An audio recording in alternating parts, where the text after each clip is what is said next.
spend time with me. I was like, doesn't that just mean I'm comfortable around you? What the heck? She didn't like me. She was mean. Oh my god, I don't think I've ever told this story before. This was someone I dated like fucking years ago. Their mom was fucking insane. The first time I met their mom, they were like, oh, you're so nice and so pretty. Wow, you're so amazing. And like, she was so nice. She would like say weird things though. Like one time she said to me like, oh, you're so much prettier than me. And like, you have a bigger chest than me even though I'm older than you. And I was like, what? And then anyway, but when she went home, she sent me a list over like text of all the reasons she didn't like me.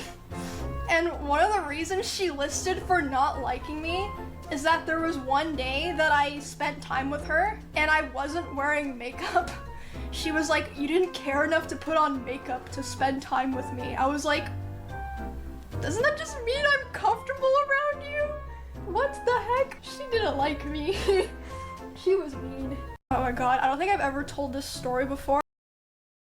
Hello guys and gals, me Mudahar. What if I gave you guys 35 points?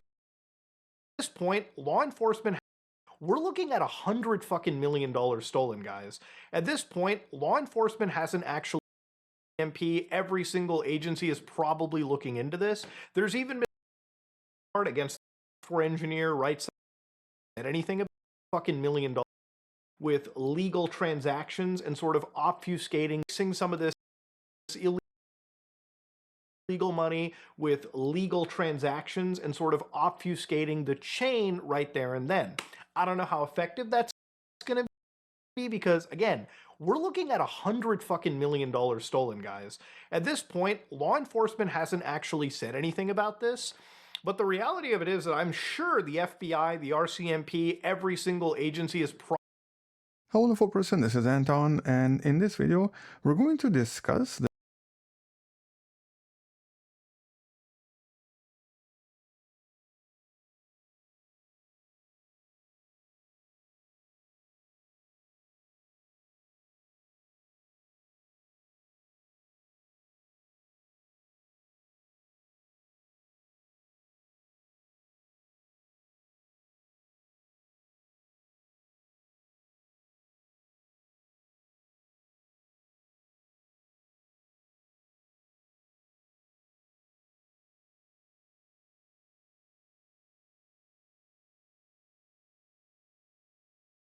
the mysterious.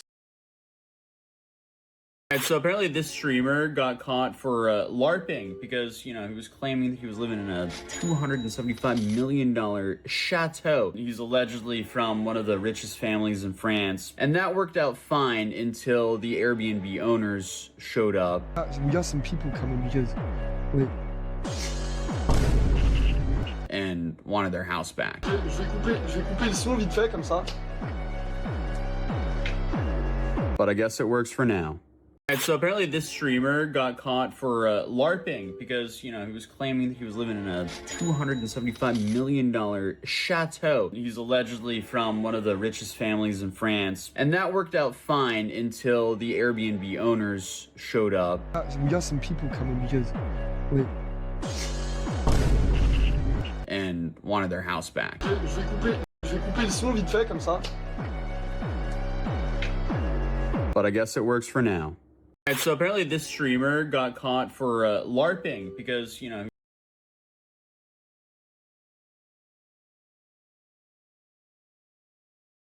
for 500,000. So anyway, this is what happened. Bethesda employees protest Microsoft layoffs amidst online backlash. So this is why your Fallout games are poorly made communist gay propaganda. It's because you have some fat, weird, retarded loser that has a hammer and sickle tattooed onto his neck. You know what's really funny is that the only good thing for communism for him is that he'd be able to lose weight because he couldn't stand in the bread lines long enough.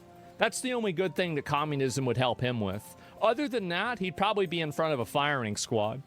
You think people give a fuck about a video game designer? Nah, bro, you'd be dead. So he'd be using both? Yeah, just look. Am I wrong, though? Am I wrong? So And you playing the game, hear music? Yeah. Wise people not learn from history or books because they think they're special and they're different. So this is the video here. We'll watch it. Morale is really low because, we've been told that we're making great games that players love and that we're doing well, and to have this suddenly hit us has been a huge shock to us. It sucks. We make all kinds of games, all kinds of people love. It'd be really nice if we could just get back to work and make them games that will define the generation of video.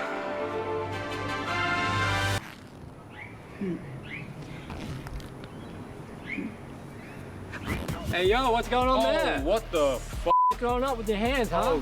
No, Throwing up gang signs. You should be careful throwing up gang signs around us. I promise I wasn't. Stay outside! Stay outside! My dad works for Palantir. Lord of the Rings, bitch. Yeah, Lord of the Rings, bitch. Fuck you, That's right. No! With the rain!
Hey, Tony. I was.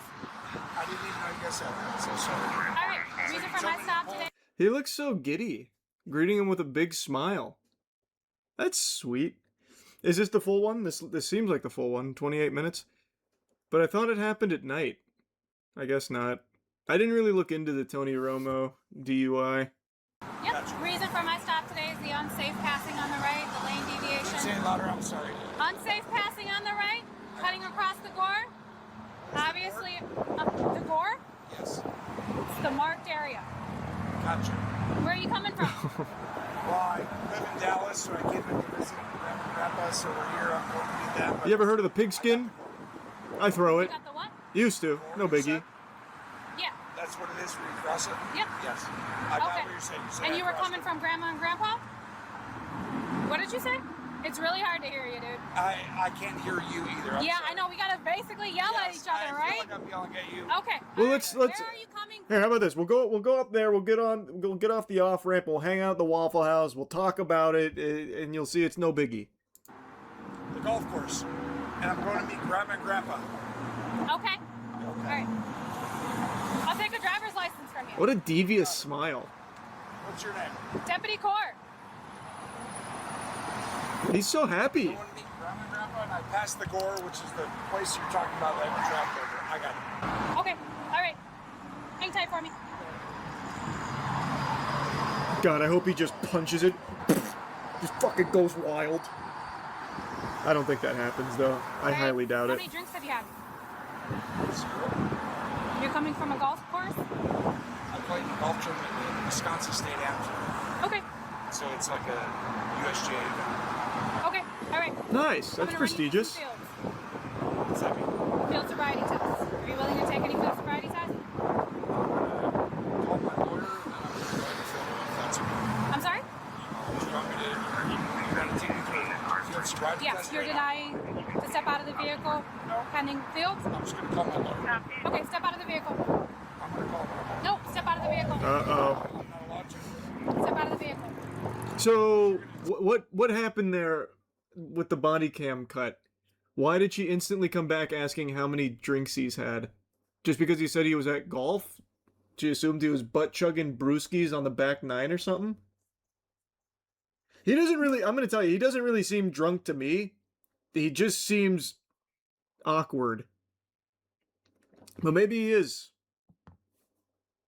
Probably looked up his info on the computer. Well, yeah, I imagine that's what she did, but I don't think the info would say he's drunk right now.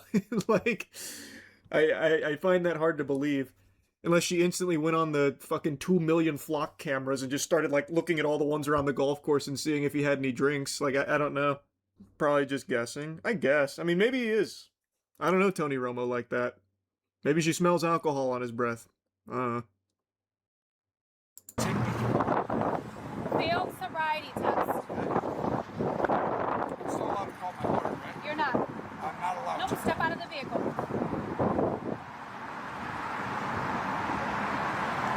24 to dispatch. 24. I'll take an additional Is 10. he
Is he taking a video? Not stepping out of the vehicle. I'm just saying that I'm not allowed to call my This one's gonna go crazy on Facebook. I'm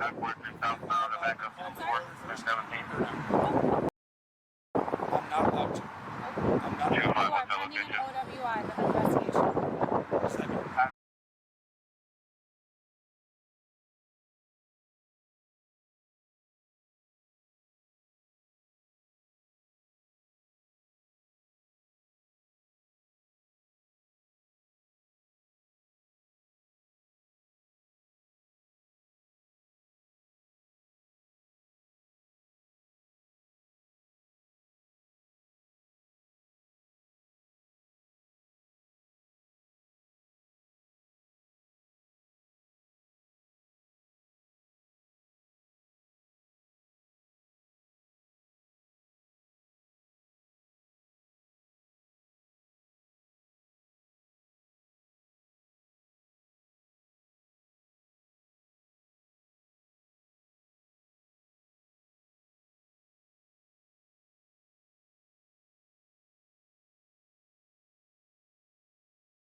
He's out of the vehicle.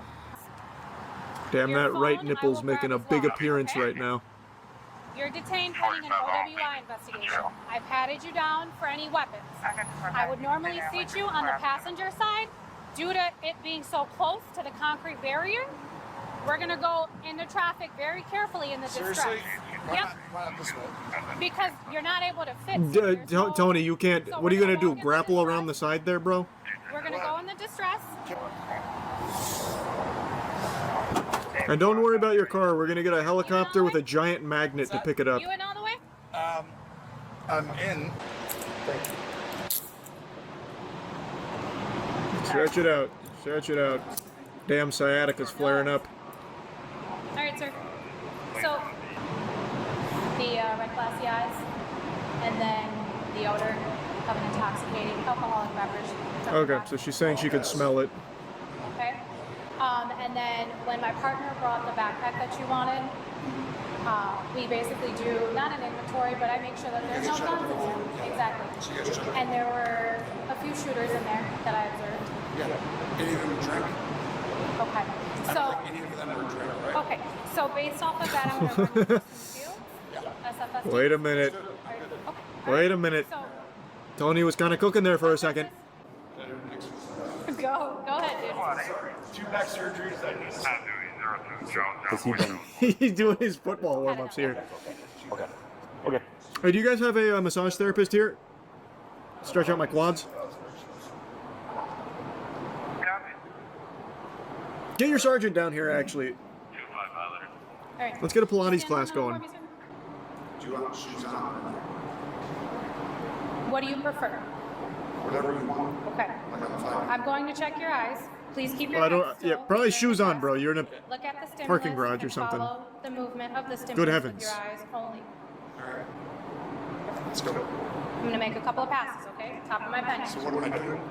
Just tell me. Which- Am I looking at it? Or? Just you're following it. Top of my pen. Kovacs aim labs. Boom, boom, boom, boom, boom with the eyes. Make a couple passes, okay? Okay, so I'm following this. Listen. Yes, sir. Got it. On what count? What's the snap count? Stop moving your head. Am I supposed to move my head or am I supposed to keep it square? Would you like the instructions one more time, sir? I think I got you. It's okay.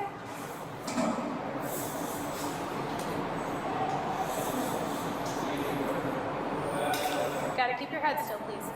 That's asking. Okay. So, eyes and eyes only. Yep.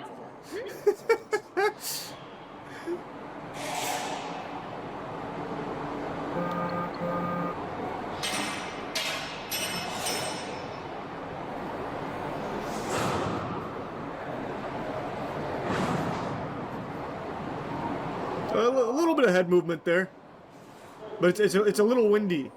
It's kind of blowing him that way. Man, that is an interesting expression that he's wearing.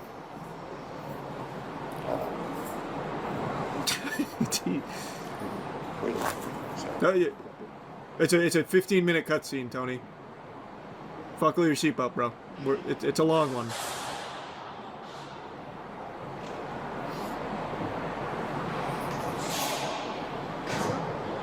When the love potion kicks in.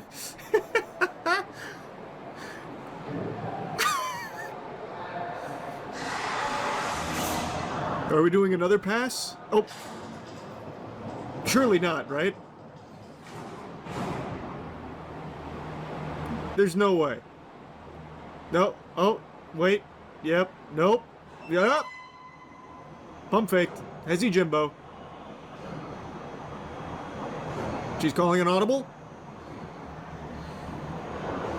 No! Caught him sleeping. Caught him slacking.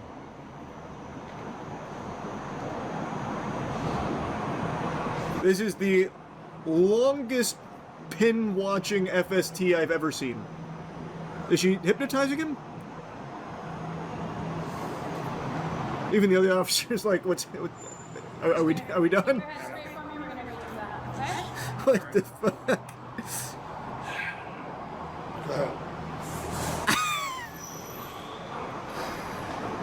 Bro, I'm getting tense. Holy.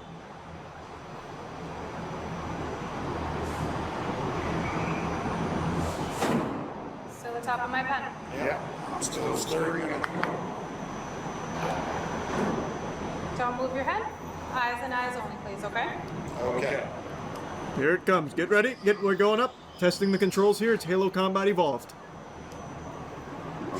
Fresh out the pod, Master Chief. Now, would you like to invert these? Ahead of your left foot. Mm-hmm. With the heel of your right foot against the toe. And then drop back into the pocket? Exactly. Yep, exactly how I'm doing. Place your arms down at the side.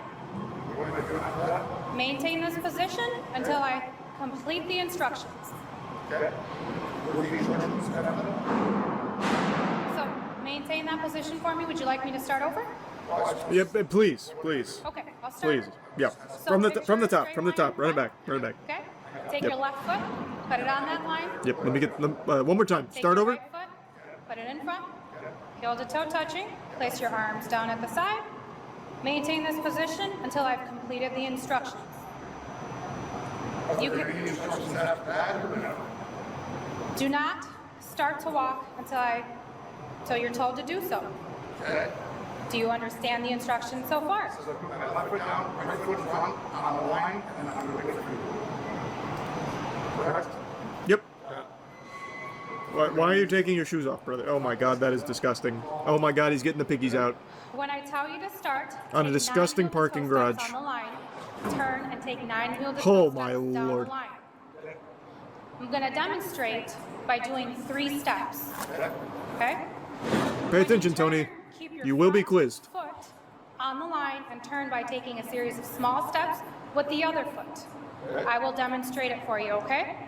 While you are walking, keep your arms at your sides, watch your feet at all times, and count your steps out loud. He's practicing. Once you start walking, It's like golf where you get the do not swings. stop until you have completed the test. Do you understand the instructions? There's 2 minutes. We got to get the rest of it. Okay. All right. Tony, please, good lord. Oh my god, the loop Take your reset. left foot, We're okay. put it on From the top, line, from the top. Straight line, real or imaginary. Take your right foot. So left foot, right foot in front. Left foot on the line, right foot in front, heel to toe touching. So rear. Yep. Heel to toe touching. Yep, just like this. Left foot on the line, right foot directly in front of it, arms down at your side while she explains the rest of the instructions. No, we've got it. Let's hit it. Do it live. Place your arms down at the sides. Okay? Keep your arms down at the side. Maintain this position until I have completed the instructions. Do not start to walk until you're told to do so. Do you understand the instructions so far? Yep. He's got an itch though. Start, take 9 heel to toe steps on the line. Turn and take 9 heel to toe steps. I will demonstrate for you, okay? When you turn, keep the front lead foot on the line. And turn by taking a series of small steps with the other foot. I'm gonna Tony, it's walking a line, brother. It is walking. It's walking. We don't. Please. Okay? Good heavens. It's just walking. Sorry, guys, 2 back. 1, 2, 3. I'm sorry? Sorry, my bad. Guys, start over. Start right, from the top. From the top. You're Run gonna it use back. a series of small steps. 1, 2, 3. Good lord. 1, 2, 3. Let me know if you need another demonstration. Now, do you want me to sprint? What are we thinking? Like 40? Like a 40-yard? Would you like me to Yep, from the top. Please. Yeah, thank you. place your left foot on the line, real or imaginary? Place your right foot on the line ahead of the left foot with the heel of your right foot against the toe of the left foot. I'm demonstrating for you. This is my left foot. Yep. I'm taking my right foot, putting it in front of my left, heel to toe touching, okay? Hard copy. Confirmed? So you're going to take 9 heel to toe steps on that line? You're going to take 9 heel to toe steps. Precisely. Back along that same line. You've got it, Tony. Front foot, lead foot. forward. Maybe he's just stalling until he's not drunk anymore. That would be Galaxy Brain. Yep. 9 steps. Exact. Oh. Heel to toe, baby. Nuts to butts. There it is. That. Yep. 22. And then, oh. Pirouette. 9 heel to toe steps. Heel to toe. Bang. Now, do you guys want autographs or what's up? Oh, right in the motor oil. Oh, and the spin in it. Oh boy, like a ballerina. Yep, do it again. From the top, run it back. No, the next text is going to be the one leg stand. Okay? Please stand with your feet. Please stand with your feet together and your arms down at the side. Yep, really make sure to wipe those fucking dogs on the concrete. Oh my goodness. Until I tell you to do so. Do you understand? Yeah. Okay. Would you like me to read the first part over again? Please, if you don't mind. I don't think we've done the first part Together, yet. arms down at the side. Do not start the test until I tell you to do so. Do you understand? When I tell you to start, raise either leg with the foot approximately 6 inches off the ground, keeping your foot parallel to the ground. Keep both legs straight and your arms down at the side. All right, he's crushing this one. Foot parallel to the ground, okay?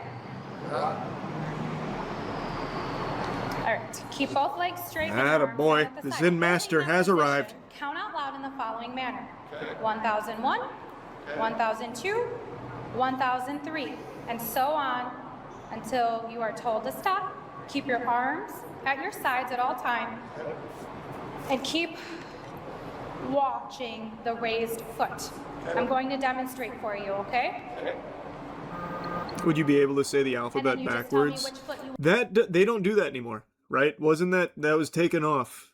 Because like even sober people can't fucking do that because you also can't sing it backwards because the cheat code was you sing the alphabet but backwards, so ZYXWVUT, but there was a time where you couldn't do that either.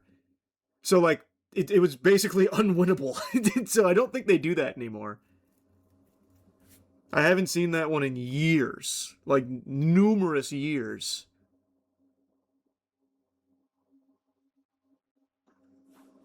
You want to raise, okay? I think I'm going to raise my right, okay? Approximately 6 inches, 1001, 1002, 1003, 1004. Oh, now she's flexing. And so on until I tell you to stop. Okay? Gotta tell you to begin.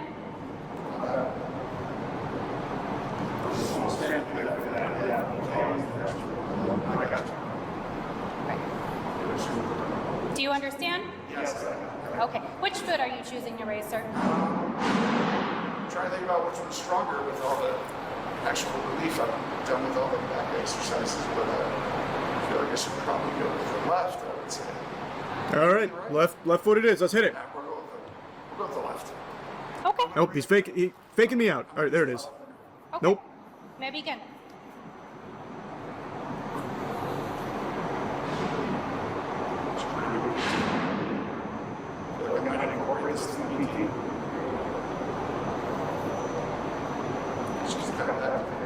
Nice. He did well on this one. Oh, I know that was at least 8 or 9 seconds. By the way, I do this consistently every day, but the right. Gotta be stopping the test. Left, I feel like. Oh, sorry. He was giving her a lesson. Listen, I think you should revise the protocol for this. Check this one out. You willing to submit to a PPT? What is that? Machine that you blow in? Yeah, and then a BBL as well. BBL test. The results of. Thoughts, Tony? We're not doing that. Okay. I've never heard from all the lawyers don't ever do that. Okay. So All right. we're not going to do that. Okay. All right, sir. Did I pass this test? You turn around. No, I didn't. Huh? Close though. Phone real quick because there's a plane taking off. You're My under parents are arrest for Okay. Operating We'll while get to under the that. influence, okay? You can turn off. I read you a sheet and everything. We just Very interesting. I'm very surprised there, because the thing they tell you not to do is the entire FST, if that's what he's referring to. But he did the entire FST and then the breathalyzer, which, if he's not drunk, could have exonerated him, maybe. So he did the ones that made him look the most drunk, and then refused the one that could have proved he's not. Like, maybe he's just injured and nervous. That's interesting, because, like, you can decline the entire thing, and then he could have just waited for his lawyer. Well, I mean, they would have, like, taken him to jail, but then he could have talked to his lawyer. It's an interesting strategy. I haven't seen that before. But then I need you to turn off. Yep. Good. Thank you. We'll get to that. We'll get to that. It's because you need a warrant for blood alcohol level. Oh, is that what it is? I haven't seen that before. Is that the real So strat? it gives you a little more armor? Well, the back. I'm saying that was uncomfortable in there. Okay. Would you like Would you to? want the second set I of don't cuffs? know what that means. A little bit easier on your shoulder. We'll give you two. I don't know what that means. Well, We're just you gonna tell put us two how sets you. of cuffs on you. Two cups. Okay. We're just gonna go a little bit easier on your shoulder. We saw you. Wider. Yeah, a little wider. A little easier on your shoulder. Okay. All right. Can I seriously call the parents though real quick and just tell Well, them? we got some other stuff we got to get through first, and then we understand you got a child. I understand who you are. He's on a plane. I gotcha. And I understand who you are. We're going to try to make. Yeah. I'm gonna. We're going to get. We'll get you through this, okay? Anyone able to search this mail, please? Yeah. Tony, search big one more fan, time. big fan. This is. Okay. Anything I know else it's a bit of a on you? nuisance. Nothing else on you? Okay. Nothing that's going to poke me, harm me, stick me, or anything like that? I think you're good. Okay. I just ask everybody that. All right. Hey. Mr. Romo, do you mind if I read you something? If I open the door, you're not going to try to get out, are you? He's gonna fucking sprint for it. I'd love to stretch, but Well, can't whatever technically you want let me you. to do, Okay. I'll do. All right. Testing can be used against you in court. If you take all the requested tests, you may also choose to take the alternative test that this law enforcement agency provides free of charge. What is that? The alternative is also- we do some Burio cart. You may also have a You test win, you're free. conducted by a qualified person of your choice at your expense. Oh. You, however, Do we really? All right. Do we really? Can you lean back? Seriously? Yeah, unfortunately. That is a tight squeeze. He is a big boy. All right. That is not a comfortable fit.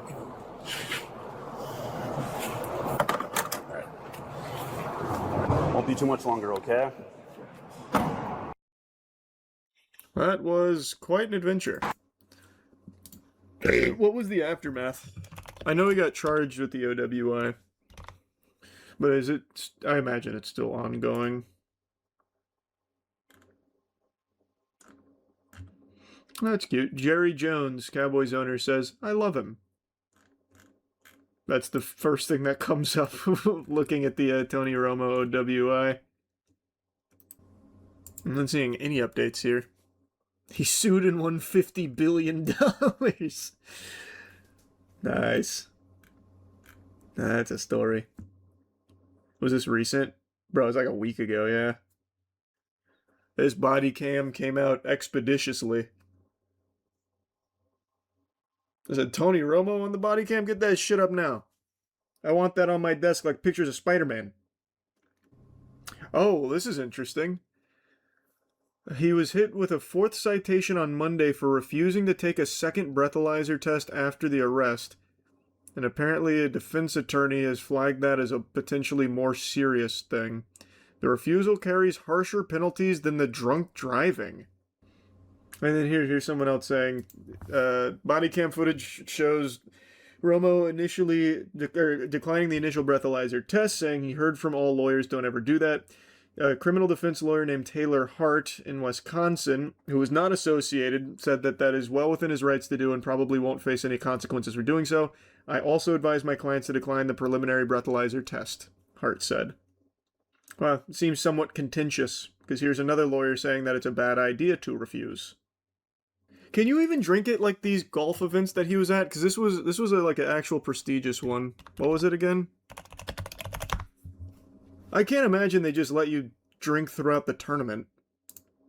Unless he was like pounding it in secret. Or I guess afterwards is possible. Depending on the timing. Bro, just look at Tiger Woods. He doesn't usually... His drunk driving didn't usually happen like after an event though. At least not that I recall. Usually it was just like he just got drunk and then decided he wanted to go for a drive. Like the time he hit that fire hydrant and shit. CBS already pretty much fired him, announcing J.J. Watt will be replacing him for the foreseeable future. Well, you're right. They announced that literally the next day. They must have been like waiting for an excuse. No network moves that fast, especially not when it's not kaput. Not too familiar with Tony Romo. Does he have a weird past or something? Not really. He's got an interesting past, but not like in a like super controversial way. He dated Jessica Simpson for a little while, but Tony Romo existed in this weird gray area where he was like a very solid QB. And being on the Cowboys put like a huge spotlight on him, so every single mistake was constantly like a big deal because you're going to be aware of it. But like if you're talking about off the field shenanigans, not really. He didn't have anything super crazy or super spicy. His big thing was just he kind of was a joke on the field because of how many interceptions he would throw. And being on the Cowboys, everyone sees it. It's just such a dedicated fan base. I think the big thing, though, and this is just me speculating, I think the big thing for why CBS would move so quick to can him is he is an extremely expensive analyst. What is his contract? I'm going to look up what his contract was, because maybe they just found this as an easy way to get out of it. He is unbelievably expensive. Let's see. Well, here's an article from 3 days ago titled CBS at breaking point after leave, worst contract in media history. Wow. Does it say the amount? Oh my goodness. CBS Sports signed Tony Romo to a 10-year, $180 million contract in 2020. Yeah, I think they probably just use this as a really convenient way to get out of that. That's a unbelievable contract.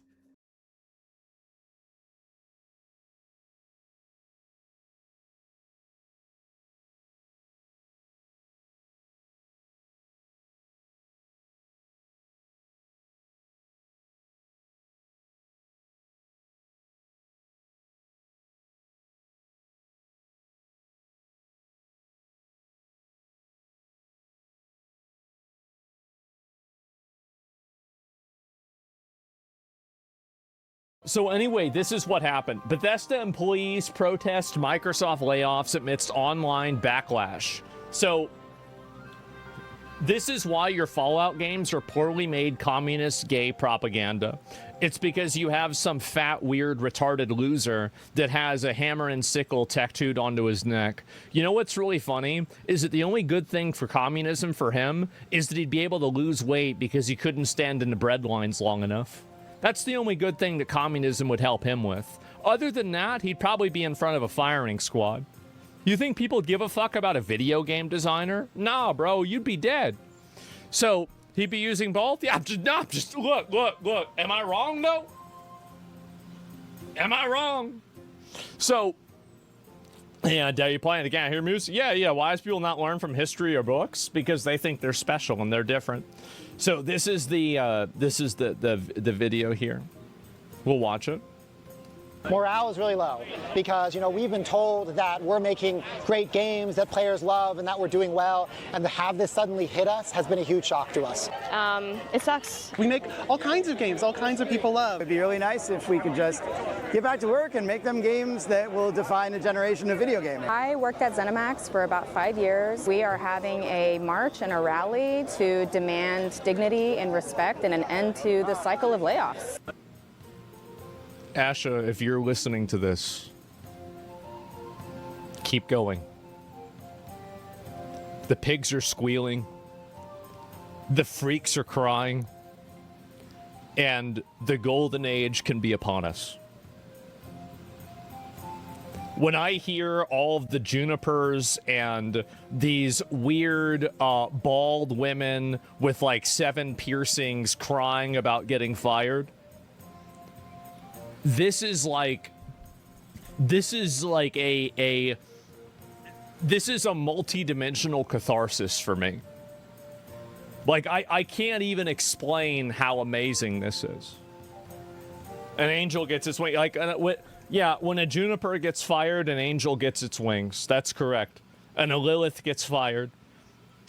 They're shamelessly begging. Yes. And so these are the people. We make great games. We make games that define generations. Well, the people that worked at the company before you did. Yeah, that's probably true. LOL, they laid off all the white women, gay people, and communists. We might actually get good games now. Yep, there it is. And that's it. Bethesda union members are actually out there protesting. And sorry, fuckers, but teenage me expected to play the next Elder Scrolls game by 2016, maybe 2019 at the latest. You're a decade late, and you haven't made a good game in all that time. You clearly don't deserve your jobs. Maybe make better games next time, and it won't happen again. I also love the sign that's built off of Black Lives Matter. Like, you know what? You know what this reminds me of whenever you lose your cushy video game development job? George Floyd getting choked out to death on the street by a police officer. This is you know what this reminds me of? It reminds me of Jim Crow. It reminds me, you know what?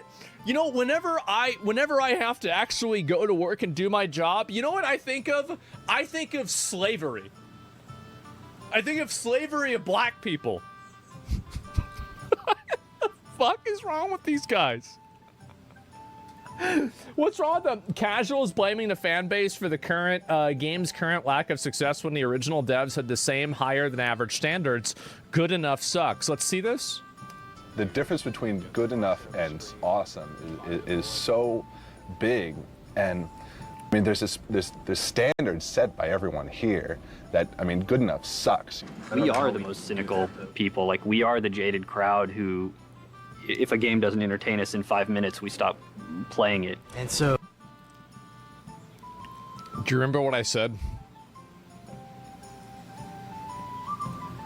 That's crazy, huh?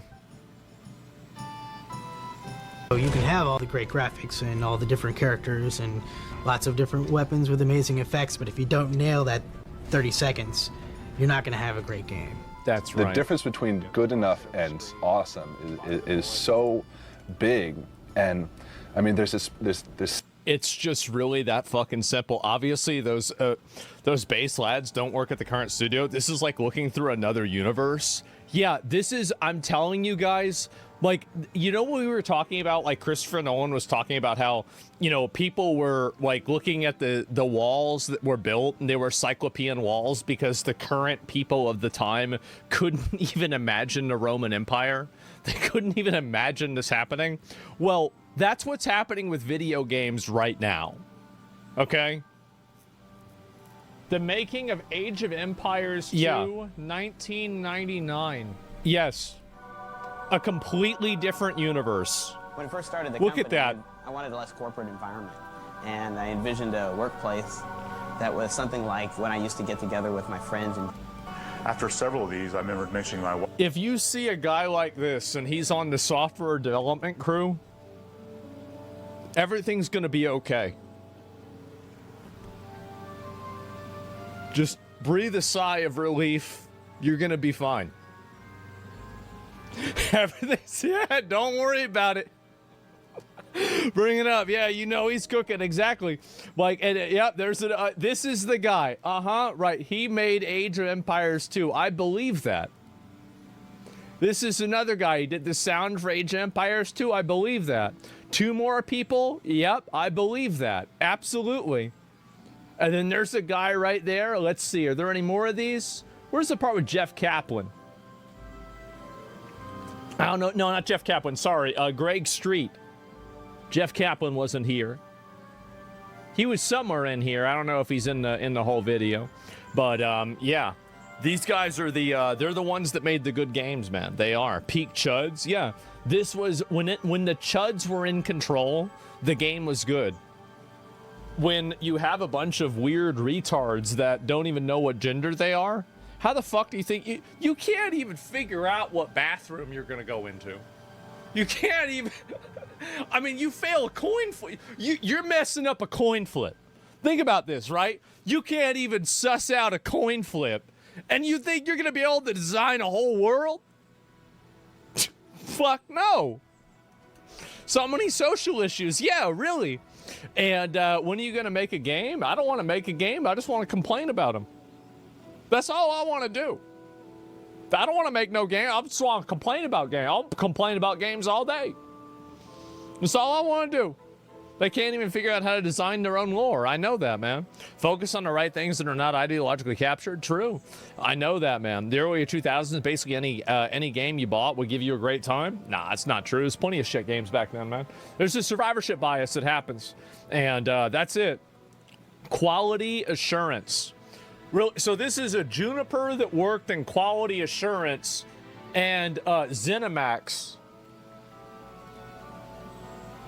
5 games made by ZeniMax. Let me figure this out. Let's take a look at this situation. Does ZeniMax make good games? Okay, so these all came out like 10 years ago. Okay. How about 5 recent games? 5 games in the last 5 years.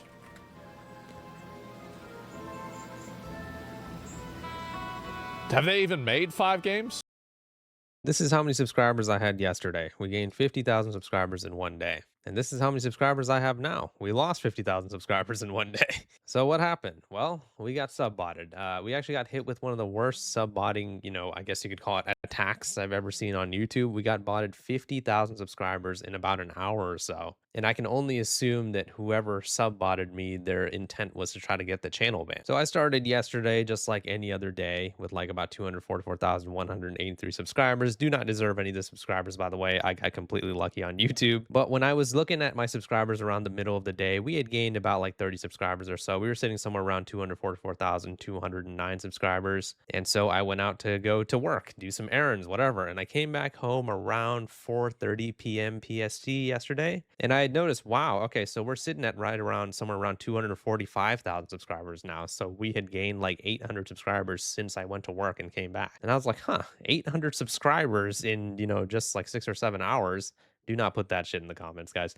But yeah, like 800 subscribers in that amount of time. And I was like, did I have a video that like started doing really well or something? Because obviously gaining that many subscribers is going to warrant, one of your videos getting a lot of views. But I took a look at the analytics and everything seemed normal. Right around this time was when I noticed, the big, spike in sub count or whatever. And I was like, okay, we are not gaining any more viewers than we did previously. That's when I started stroking the hair on my chinny chin chin and realized that something was wrong here, right? Because the view count was actually a little lower than before, but we were gaining more subscribers than ever before. So I actually plan to do a live stream about something completely different. I was actually going to be doing a live stream about this, which is a former Flock employee exposing the Flock safety company for being super shady and talking about their bad business practices. But instead, noticing that I gained thousands of subscribers before my very eyes, I decided to pivot and make a live stream about me getting sub-botted. And so that's what happened. So as you can see, we actually got sub-botted up to 293,000 subscribers, starting off at 244,000 subscribers in the beginning of the day. So about 50,000 subscribers that we got sub-botted. And so obviously, this goes without saying, but it wasn't me, right? Obviously, it was somebody else that sub-botted me. And so keep in mind, right, there are actually a lot of websites out there that are for sub-botting where you can go ahead and pay to have fake subscribers subscribe to your channel, or in this case, fake subscribers subscribe to somebody else's channel. So just keep in mind, right, most of them you actually have to pay to do it, if pretty much all of them. I've actually never heard of a sub-botting website where they do it for free, right?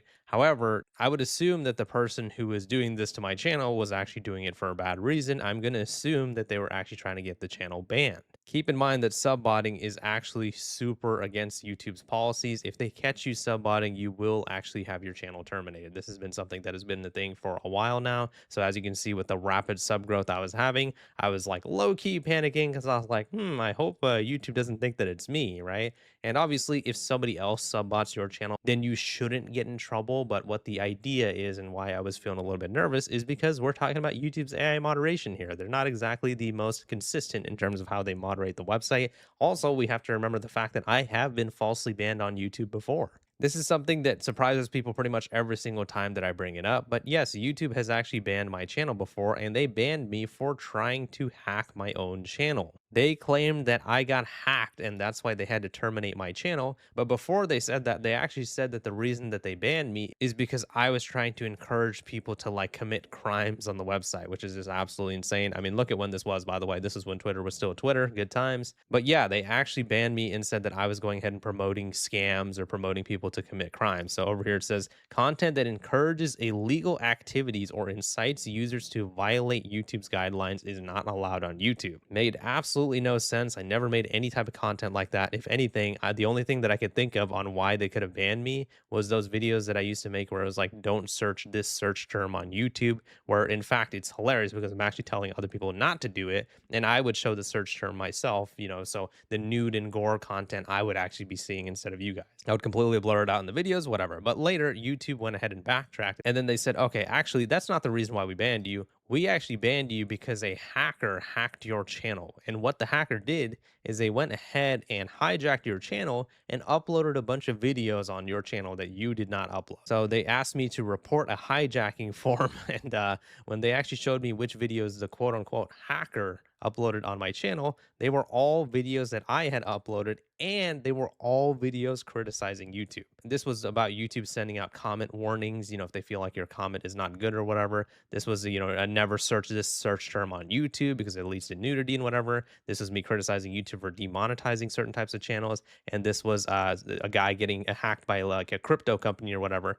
And I was talking about how bad YouTube's moderation is. So every single video that they said a hacker uploaded, I had uploaded myself, and all of them were criticizing YouTube. To this day, 4 years later, I still don't have access to these videos. YouTube has still permanently banned and deleted them. So just keep that in mind, right? That's why I'm very, very shifty when it comes to YouTube's AI moderation. Yes, I understand that I wasn't the one who was doing the subbotting, so therefore I should be fine. But because YouTube's AI moderation is so inconsistent, and because they've been extremely inconsistent with me specifically, it did make me worry a bit, right? Especially when I was looking at the sub count flying up yesterday and then immediately dropping down because YouTube was starting to purge subscribers. Not only did that make me worry that I might potentially get banned off the website, but it also makes me worry about the algorithm of this channel. If YouTube is detecting that a channel balloons up to 50K plus subs in just an hour, and then in that same hour, they purge all the subscribers, what does that do to a YouTube channel in the algorithm? Hopefully nothing, right? Hopefully I'm wrong. Hopefully it has no detrimental impact to a channel in the algorithm. But at the end of the day, I don't know, and that's what the problem is. And outside of, you know, YouTube falsely banning my channel, I've also gotten striked by YouTube multiple times, right? I've gotten false community guidelines strikes.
physics and found at least a possible one. That's intriguing because physicists said it's impossible. Let's have a look. One of the biggest mysteries in the foundations of physics is one you might never have thought about: causality. We're so used to it, we never even think about it. Flip a switch and the light goes on. Cause and effect, simple enough. Unless you have children, in which case the effect just happens and the cause denies involvement. But where does causal order come from? Why is the world so neat and orderly? The authors of the new paper say, actually it isn't. Causality doesn't fundamentally exist any more than, say, a liquid does. A liquid is fundamentally made of particles, yet the particles themselves aren't liquid. That just doesn't make any sense. The liquidness is an emergent behavior for a large collection of particles. The authors of the new paper say causality is like that. It doesn't exist on the fundamental level. It's an emergent behavior that we observe for many quantum particles. The reason I find this interesting is not just that it could explain the origin of causality.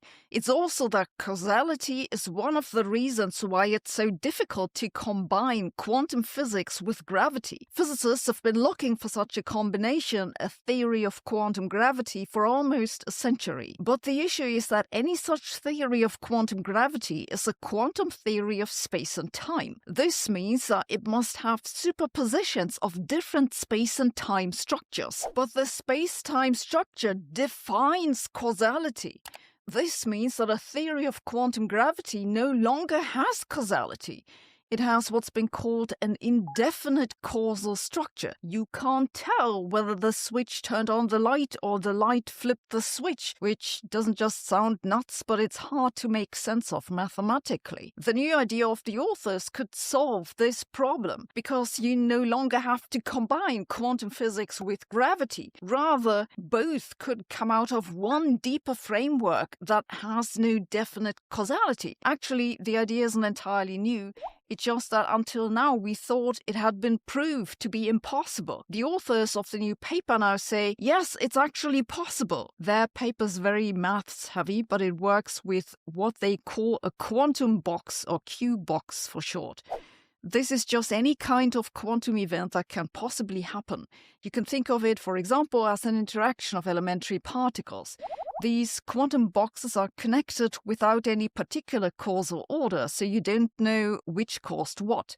The authors of the paper then show that to get any consistent physics, you need to average over one side of the box's input. That one side becomes the past, and they call this process hyperdecoherence. Okay, actually, it's not what they did, it's what I think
after my cell phone number leaked, probably from some online shops that I used to use. This is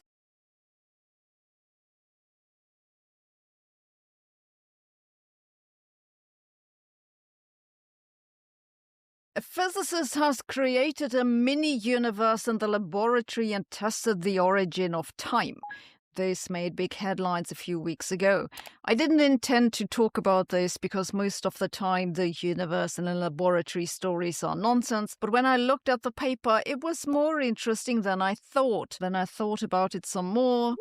And, well, here's the summary. Let me begin with explaining why these universe and laboratory headlines annoy me so much. This almost always refers to an ultra-cold gas of atoms that's being made to behave one way or another. For example, the gas expands, and then that's somehow related to the expansion of the universe. Next time I'm bloated, I'm going to write a paper about how this has created a mini-universe. The new paper now is also about an ultra-cold gas of atoms, but the author isn't so much trying to create a mini-universe, he wants to test the origin of time. This work is an interesting contribution to the long-standing question of how to define time in a non-circular way. You can define time as that what's measured by a clock, and a clock as that what measures time.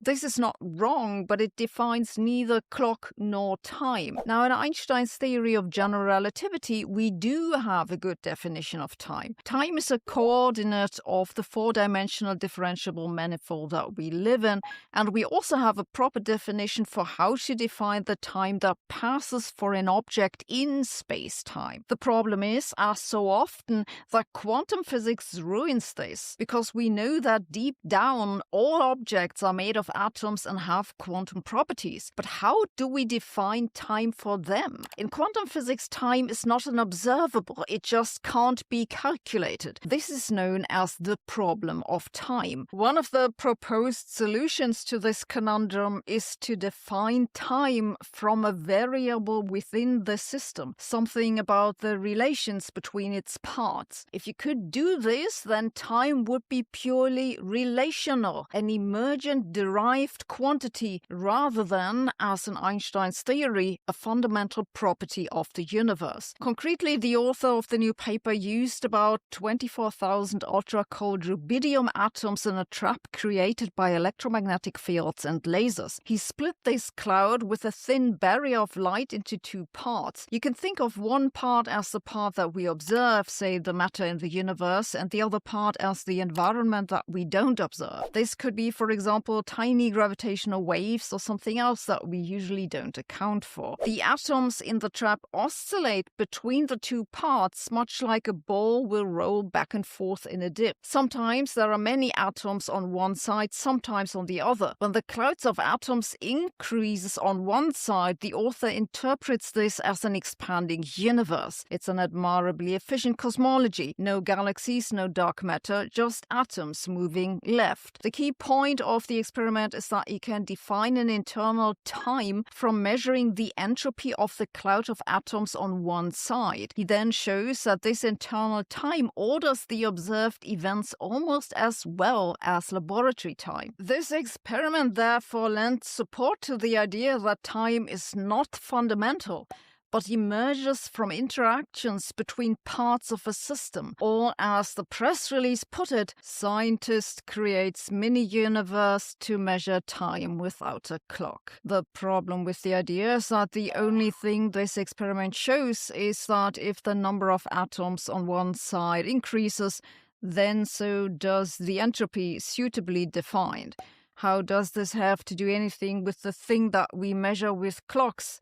It doesn't. So rather than explaining what time is, he shows that it's possible to calculate a quantity that typically increases with the thing we call time, which no one doubted in the first place. I give this paper a 9 out of 10 on the bullshit meter. It's not a 10 because I'm sure the experiment is fine. It's just that the interpretation is complete nonsense. It's nothing to do with either a universe or the origin of time. And this is also why I didn't want to talk about it. it because, for one thing, I don't like crapping on other people's work, and also it just draws more attention to the nonsense. Personally, I think physicists should worry less about the origin of time and more about the origin of their press releases. I have 2 children in school, and I have opinions.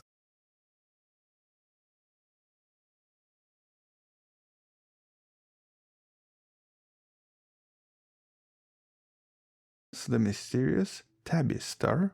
Hello wonderful person, this is Anton, and in this video we're going to discuss the mysterious Tabby star once again. The star that's sometimes also referred to as WTF star, which is a somewhat funny reference to the original discovery, where WTF actually stands for Where's the Flux? Or basically, why is the star so dim? Although technically the official name here is KIC 8462852. And while since its original discovery back in 2015 by Tabitha Boyajian, this particular star has baffled astronomers with its somewhat unusual non-periodic dimming events. In this case, events that seem to dim the star by up to 22%, implying something really massive, and something that we actually have not seen before prior to this discovery. And for many years, astronomers have been physically trying to figure out what's causing this and what's actually going on, because by itself this was just a little bit strange. And naturally, at some point, someone had to propose the extraterrestrial intelligence as a potential explanation. And so one of the main reasons the star is so famous is because at some point there was a hypothesis that maybe this is a result of some kind of a Dyson sphere, with additional explanations suggesting some kind of a destroyed planet or a swarm of massive comets. But over the years, scientists have also discovered a lot of additional things about these types of stars, with some of the conclusions previously discussed in the videos you can find in the description. But based on this recent study from 2026, we might have our final missing piece of the puzzle that might explain everything all at once. There seems to be a giant partner orbiting the star, something that was now explored in this study by Christina Maidurga-Favieres, mostly based on the analysis from the NASA's TESS mission, alongside ground-based radial velocity calculations in order to discover the mass of the object.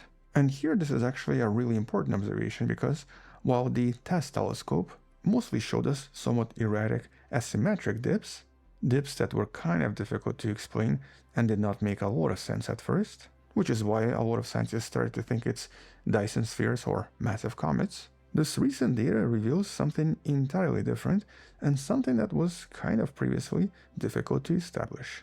A single, symmetric, round-shaped transit that's extremely similar to the event we've seen so many times.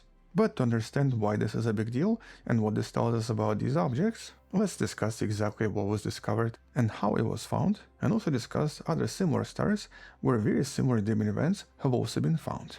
But first, let's discuss the transit. This is obviously something that happens when an object passes directly between us and the host star. And well, for this star, a lot of these dimming events were just somewhat strange. They basically had slightly different shapes every single time, but more importantly, most of them did not seem to repeat. And it was really this strange, erratic behavior that started this multi-year mystery.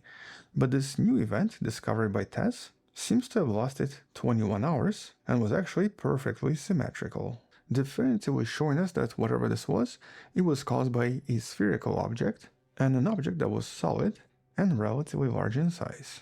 But now, by combining this transit with the radial velocity data, which allowed the scientists to measure the wobble of the star due to gravity, researchers could now also estimate its mass, and it was discovered to be approximately 9.4 times the mass of Jupiter, which makes this object pretty massive, and its overall size seems to be larger than Jupiter as well, approximately 1.7 times larger, which basically implies that this is a giant partner, and actually a partner that's somewhat interesting to science. With 9.4 masses of Jupiter and 1.7 radii of Jupiter, it actually makes the nature of this object a little bit difficult to determine, because it could be a giant planet, but it can also be a brown dwarf. And normally in astronomy, a brown dwarf is an object with at least 13 masses of Jupiter. There are some examples where it's actually much lower. And so here it's heavy enough and massive enough to possibly start fusing deuterium, but not fuse hydrogen yet. In other words, this is unlikely to be a planetary object, and instead seems to be a kind of a hybrid. But this exact boundary and the exact definition is still debated.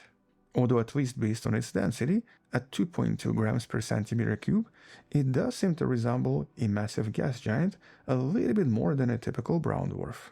Normally they're smaller in size, and their density is a little bit higher. But the reason this discovery is so crucial is actually because it potentially explains these dips. And well, for a long time, the leading explanation for Tabby star was basically a family of disintegrating exocomets, or these really massive planetesimal fragments, very similar to smaller dwarf planets we've discovered on the outskirts of the solar system, but in this case fragments that are potentially falling apart. And here there was always this question: why would so many comets suddenly dive toward the star all at once? Or in other words, why would they suddenly change their orbits and basically block the starlight by so much? And more importantly, do so only once, in essence causing these bizarre dips. And well, officially, the discovery of this giant planet, or this tiny brown dwarf, provides the engine to this bizarre mystery. Here, this giant object, orbiting with a period of 3.3 years or 1211 days, would actually exert a very strong gravitational pull and would constantly perturb very small icy bodies on the outskirts, so basically different planetesimals and different comets, kicking them from their stable orbits and essentially sending them on a collision course with the inner star system. And naturally, as a lot of these comets get closer and closer to the star, because of the heat from the star, they would break apart, creating these massive, jagged, dusty clouds that would spread across the inner star system and would essentially cause these dips, dimming the star by up to 22%, with this massive dip that made the star so famous very likely being a large amount of these comets, or maybe just a very massive comet, creating the largest such dip. And by itself, this is a huge win for the ideas in astronomy referred to as orbital dynamics, because here it definitively shows us that a star's erratic behavior is not necessarily a sign of something impossible, and is usually the result of a much more complex multi-body system where something large and something massive like a planet is just causing a lot of chaos among much smaller objects, with another implication in this case being the discovery of dust. And that's because researchers noticed a slight brightening in the data provided by TESS just before and after the giant's transit in front of the star, which could be the result of a phenomenon known as forward scattering. Here, the light from the star hits dust particles surrounding the companion and is then redirected toward planet Earth, which also suggests that the companion itself might have its own ring system or some kind of a debris disk, very similar to a giant version of Saturn. In other words, here scientists potentially also discovered a ring system around this planetary object. Not a very large one, but still quite impressive. Which means that after just under 1 decade, this bizarre star and its unusual mystery may have been officially solved. Because here this does explain quite a lot all at once. But for astronomical studies, this is also important because this is not the only such star with these very strange dimming events. As a matter of fact, as we've discussed in previous videos, for a few years now, quite a few cousins have also been discovered with very similar strange behavior. One of the most famous examples is BorovEUW, where WIT stands for "What is this?" And here this star showed dimmings of up to 80%, and just like the Tabby star, it did not seem to have any pattern, leading astronomers to believe that this is another system with very similar cometary and dust dimming events, which we now understand might also be the result of a very massive partner in its orbit. Likewise, in a different star system we've discussed previously, referred to as Assassin 24FW, here there was a massive dimming event lasting up to 9 months and blocking the light by up to 97% at some point, with this F-type star being super strange and once again surprising everyone. But astronomers are now pretty certain that this was the result of a massive circumplanetary disk, or basically a giant planetary disk, around one of these hidden planets, very similar to Tabby star once again. And intriguingly, once again, it's implied to be a brown dwarf-like object, but in this case containing a massive disk, very likely creating its own planetary objects, or I guess its own moons. And interestingly, extremely recently, we've discussed the official confirmation of the first ever exomoon, which turned out to be an object orbiting one of these brown dwarfs, which was orbiting a star, which essentially suggests that these types of systems might potentially be pretty common, or at least not as uncommon as we thought. With the last object referred to as Epic 2497, also known as the Random Dipper, basically showing us a lot of separate dips that seem to be extremely unpredictable and very, very random. And at this point, this event still does not have a very specific explanation, but it's quite likely something very similar, which essentially suggests that these stars seem to all possess this tabby phenomenon, which involves an extremely specific planetary configuration and a very specific evolution of stars where one of the objects basically becomes a brown dwarf. And all of this circumstellar dust and all of these planetesimal leftovers then end up creating incredibly complex visual effects that we're only now beginning to decode. But it only took 10 years to finally have this really solid explanation that does not involve aliens. Although here, when it comes to the tabby star, there is still maybe one small mystery, or I guess one of the most persistent strange facts. This is in regards to its long-term fading, and that's because the archival data from over 100 years ago suggested that the star has been actually gradually dimming for at least a century. And while some scientists suggested that maybe this was just the result of very old photographic plates basically becoming damaged, the new data from TESS and Kepler does confirm that the star seems to fade by approximately 0.3% every single year. And, well, right now, there is no good guess why.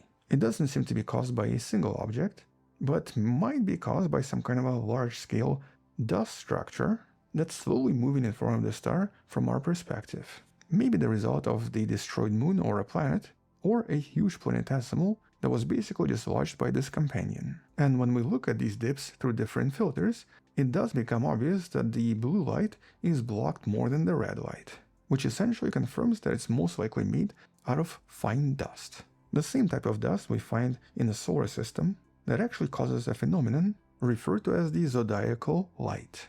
Essentially something that looks like this. Although in this case, in our solar system, most of this seems to be the result of dust from Mars, even though some of it does come from comets. And so this very strange dust phenomenon visible from Earth is actually formed by the Martian surface losing a lot of dust as a result of constant storms. But in terms of the actual appearance, it seems to be very similar to what we see in the Tabby star. And so I guess what's the conclusion and what have we learned so far? Well, based on this recent 2026 study, we're now pretty certain that there is a partner orbiting every 1211 days. But in this case, because it was only observed once, we do need a confirmation, which we should be able to see when it passes in front of a star again in the next few years. And here scientists identified 5 potential windows for future transits based on the gaps in the old Kepler data, with the most probable transit predicted for late 2026, early 2027. Which means that in the next few months, we might potentially have our final conclusion, with astronomers now hoping that the additional data from the Gaia telescope also providing precision astrometry in order to tell us exactly how the companion is pulling on the star, thus providing us with its official mass. But in the end, these discoveries from the Tabby star remind us how unusual the universe is and how a lot of star systems in the Milky Way seem to be much stranger than we imagined. While also reminding us that sometimes when things appear to be aliens, they're usually not.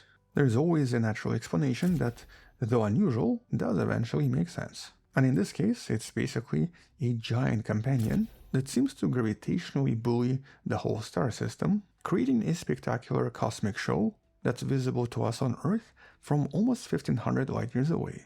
But I guess until we learn something else or until there are some additional discoveries, that's all I wanted to mention. Check out previous videos on the topic in the description. Thank you for watching, subscribe, come back tomorrow to learn something else, support the channel on Patreon where you can find additional videos without any ads and can DM it directly, or by joining the channel membership that grants you early access. You can also support this channel by buying the Wonderful Person t-shirt in the description below. Stay wonderful, I'll see you tomorrow, and as always,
By the way, did you guys hear that a lot of the accusations from Blizzard were proven to be untrue? In case you didn't know, all of the allegations of sexual misconduct, abuse, harassment, and quote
Bye-bye.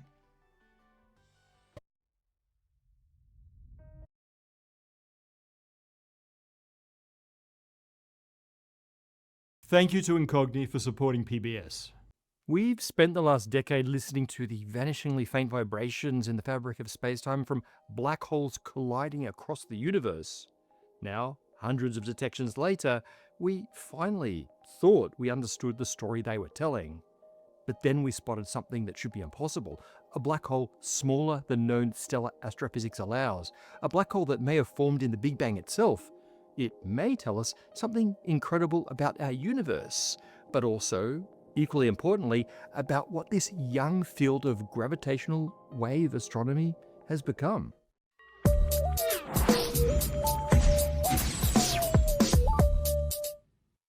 Before we get started, a couple of quick announcements. First, we have some new data. Liking and commenting really does help get the episodes shared. So, please do both of those things. And we've also learned that the number one reason that people support us on Patreon isn't actually the perks.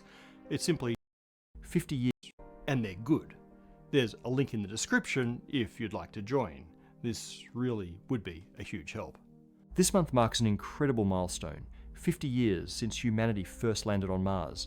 On the 20th of July 1976, Viking 1 became the first spacecraft to successfully touch down. To celebrate, we've created a limited edition 50 Years on Mars collection featuring the iconic Viking 1 lander as a UV glow t-shirt and hoodie. We also have a new desktop and gaming mat that shows the actual location of every Mars lander. If Mars exploration has inspired you as much as it's inspired us, check it out at the Spacetime merch store.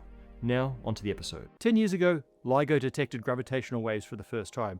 It was one of those discoveries that immediately felt like the beginning of something much bigger. Yes, we'd proved Einstein right, again, but we'd also gained an entirely new way of observing the universe. What else would that lead to? New types of collapsed object? Dancing cosmic strings, echoes from the Big Bang, even cracks in the deeper depths of Einstein's theory. Revolutionary observations are exciting because we don't know what the new field might evolve into. Now, fast forward 10 years, we're finally far enough away from that first detection to ask what gravitational wave astronomy actually has become. Has it lived up to those expectations? Has it changed astrophysics? Or has it mostly confirmed what we already thought we knew? That question has been on my mind because LIGO, BorovEUW and CAGRA released their latest gravitational wave catalogue. Now nearly 400 detections of gravitational monsters colliding across the cosmos. But just as we started to think we understood what we were seeing, building and refining our theories of how they must have come to be, something new appeared.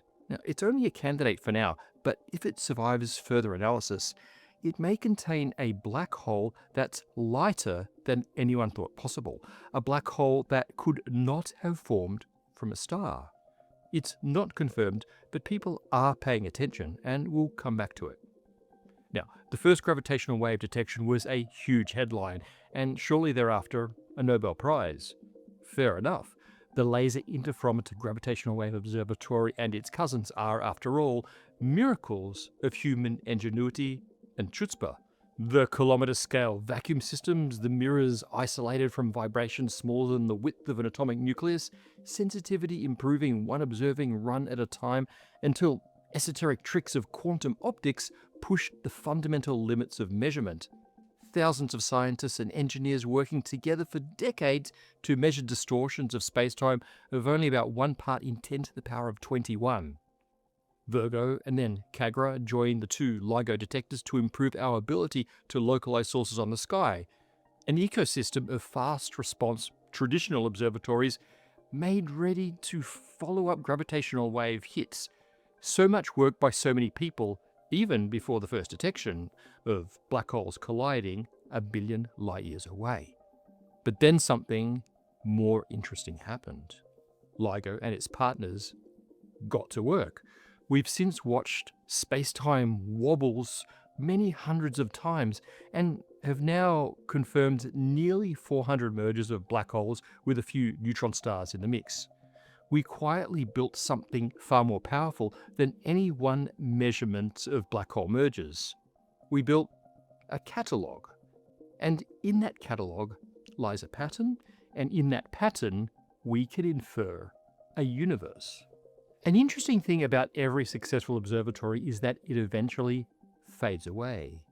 And I mean that nobody asks anymore whether, say, the James Webb Space Telescope can see distant galaxies. We shifted to wondering at the galaxies themselves and then wondering what they tell us about the structure formation in our universe. We marveled that the Large Hadron Collider could make Higgs bosons, but then we dug into measuring the particle's properties and we asked what its existence tells us about the quantum structure of reality. The instrument disappears and the universe takes center stage. The same thing has happened with gravitational wave astronomy. Signals that once would have been buried in the noise have become routine detections. And the catalogue of mergers grew 10, 50, 100. Eventually, there were too many to think about one at a time. And I think that this is the moment that the field really crossed a threshold. The discoveries were no longer individual events. The discovery was a population of events. And it's in this catalogue that the real science happens. Now, there's actually a name for the transition that gravitational wave astronomy is going through. The philosopher of science, Thomas Kuhn, argued that scientific revolutions eventually settle into what he called normal science. It's a slightly unfortunate name because the most exciting science happens in this normal phase. In the case of a revolutionary observational technique, Kuhnian normality is the moment that a new instrument becomes dependable enough that scientists stop asking whether it works and start using it to answer questions that they couldn't even ask before. That's where gravitational wave astronomy is today. With a single detection, we can say that gravitational waves are real and that black holes sometimes merge, and we can measure things about the masses and the spins and the distances and whatnot. But with a catalogue of detections, we can infer a huge hidden population of black hole pairs out there that spend billions of years orbiting one another in complete darkness. And from the space-time ripples that wobble through the Earth from the last fraction of a second of their in-spiral, we can learn the properties of that whole hidden population. We learn that many of these black holes are much heavier than we thought likely. That taught us that there are unexpected growth mechanisms after black holes' initial formation for the collapse of massive stellar cores. From the black hole spins, we infer some really surprising things about the way these merging black holes find each other. A little while ago, when we were talking about the Dark Energy Survey, I said that reality often hides in the relationships between data. That's what's happening here. The universe isn't revealing itself one merger at a time, it's revealing itself through the patterns those mergers form together. The inference chain is pretty incredible if you think about it. Remember that LIGO and co. never measure any of the stuff that we figure out. No ancient binary progenitor stars, for example. Not even the binary black holes themselves. We measure a minuscule ripple in spacetime lasting a fraction of a second. We get to binary black holes by asking what sort of phenomenon could have produced this. And once we build a catalogue, once we know the population properties, we can ask a different question. What sort of universe could have given rise to such a population? The ripple remembers the merger, and the merger remembers the parent stars, and with many ripples we can infer all the way back to the universe that produced the stars that produced the merging black holes and the faint signal that LIGO catches. All of astronomy really works this way. It's a particularly awesome example of reverse inference, where we're only given the after-the-fact traces and need to infer the processes that led to them, like a detective figuring out a crime from a room full of subtle clues. And astronomy is especially dependent on reverse inference because there's no rerunning the experiment. Other fields have the luxury of regrowing the culture in the petri dish or resmashing protons in the collider. Astronomy gets a handful of ancient photons, neutrinos, gravitational waves, and has to figure out the universe that created them. But before we can do that, we need this intermediate step of the catalogue, of the population, of what our universe normally makes. The work then of normal science is to understand what is normal. So maybe it's a good name after all. And the reason we care so much about the ordinary is that it allows us to prove ourselves wrong. attempting to falsify our models to disprove our ideas about the universe is the highest priority of science. And so a hallmark of a mature field of science is that it's no longer trying to construct the basic explanations, it's trying to break them. Instead of asking, can I explain this? A mature science asks, does my explanation still survive the next observation? Let's take the example of the correlations between the spins of merging black holes. If we assume that all merging black holes come from massive binary stars that formed from the same cloud of interstellar dust, then we have a prediction. The spins of those black holes should both carry the signature of the original rotation of the birth cloud. The binary black holes should have correlated spin. But when we look at hundreds of black hole mergers, we find that indeed many do have correlated spin indicating formation by the expected process, but there is a second population in which the spins of the merging pair are uncorrelated with each other, pointing in random directions. That falsifies the hypothesis that all mergers come from binary stars. We now have to include a second population of black hole pairs that probably came together after their progenitor stars died. In that case, they probably found each other after falling towards the centers of dense star clusters. No individual merger points confidently to one formation scenario or the other, but every detection nudges the weight of evidence in a different direction. After hundreds of events, we start to be more confident that across the universe and back through its history, both of these processes played out, and that we live in a universe in which both are possible.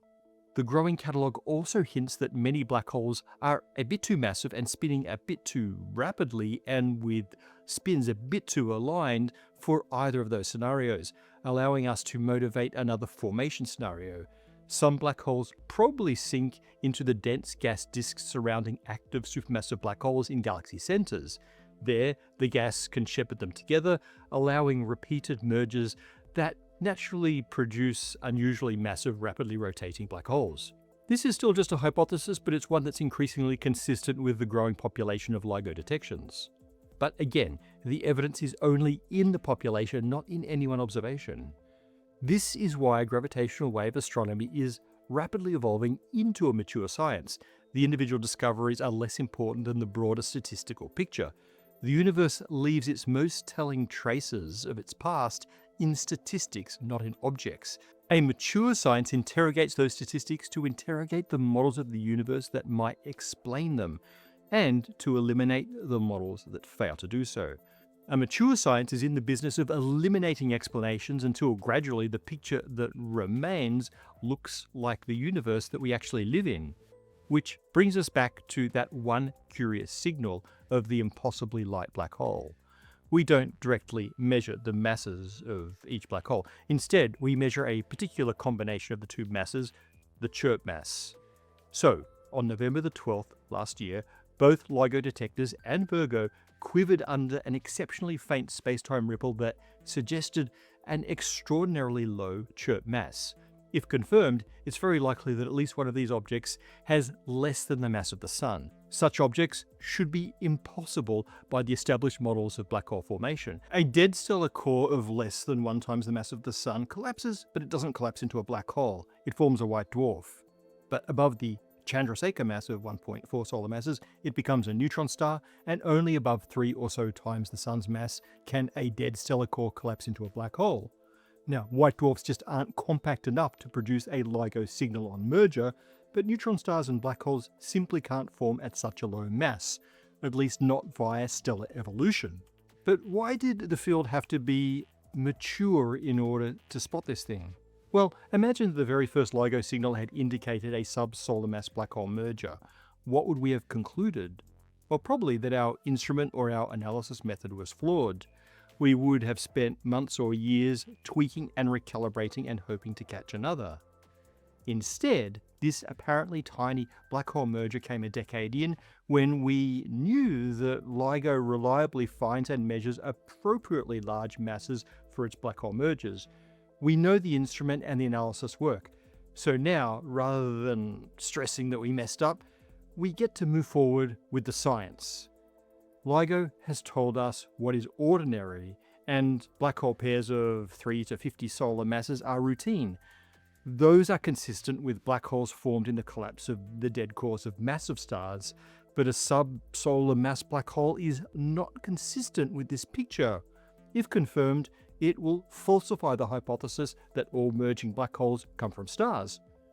We need yet another formation channel. If this thing is real, then the best explanation seems to be that those black holes are primordial, that they formed in the unimaginably dense conditions of the early universe before the first stars had begun to shine. Finding primordial black holes with LIGO would allow us to extend our reverse inference process all the way back to the moments after the Big Bang, and that's an extraordinary possibility, and so also requires extraordinary evidence. More detailed analysis is needed to ensure that this isn't a fluke of detector noise and that the inferred masses are correct. This candidate may still disappear or never rise to the level of a confident detection. That sounds disappointing, but it does mean that the process of this now mature science is working. Of course, if the subsolar masses prove to be real, then we have another mini scientific revolution. It starts with one detection, the first primordial black hole, then we find another, and build the catalogue and measure the population. From things like the number density and the mass distribution, we learn how and when these PBHs formed, just as we did with the regular black hole mergers. In the case of PBHs, we'd learn whether these things can explain dark matter and derive powerful constraints on the conditions of the extremely early universe. Finding multiple primordial black holes with LIGO would allow us to extend our reverse inference process all the way back to the moments after the Big Bang, and PBH detection would become normal science. Gravitational wave astronomy is right now transitioning into a mature field, at least with respect to normal black hole mergers. Be excited when it uncovers extraordinary new things like the possible primordial black hole, but be satisfied when it doesn't, because this meticulous mapping of the normal is the real work and the key to an iteratively better understanding of the whole of spacetime. Thank you to Incogni for supporting PBS. Incogni believes in the value of keeping our personal information private in a world where scams and identity theft often begin with your personal data being exposed. There are hundreds of commercial databases and data brokers who will aggregate your personal information, including your name, address, and online activity, which is why Incogni was created, to track down and removes your personal data from multiple sites, including online directories, people search sites, and even commercial databases. Incogni also automates the removal process for hundreds of known data brokers who collect and sell your data without your consent. And with their custom removal feature, you can enter any additional info you want removed. To learn more about Incogni, just check out incogni.com/spacetime and use the code SPACETIME for 60% off Incogni annual plans.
over 500,000 migrants legal status here inside of the country. Right now, we're heading over to Quetta to see it for ourselves. We'll be speaking with the Y'all hear that? He amnestied 500,000 people.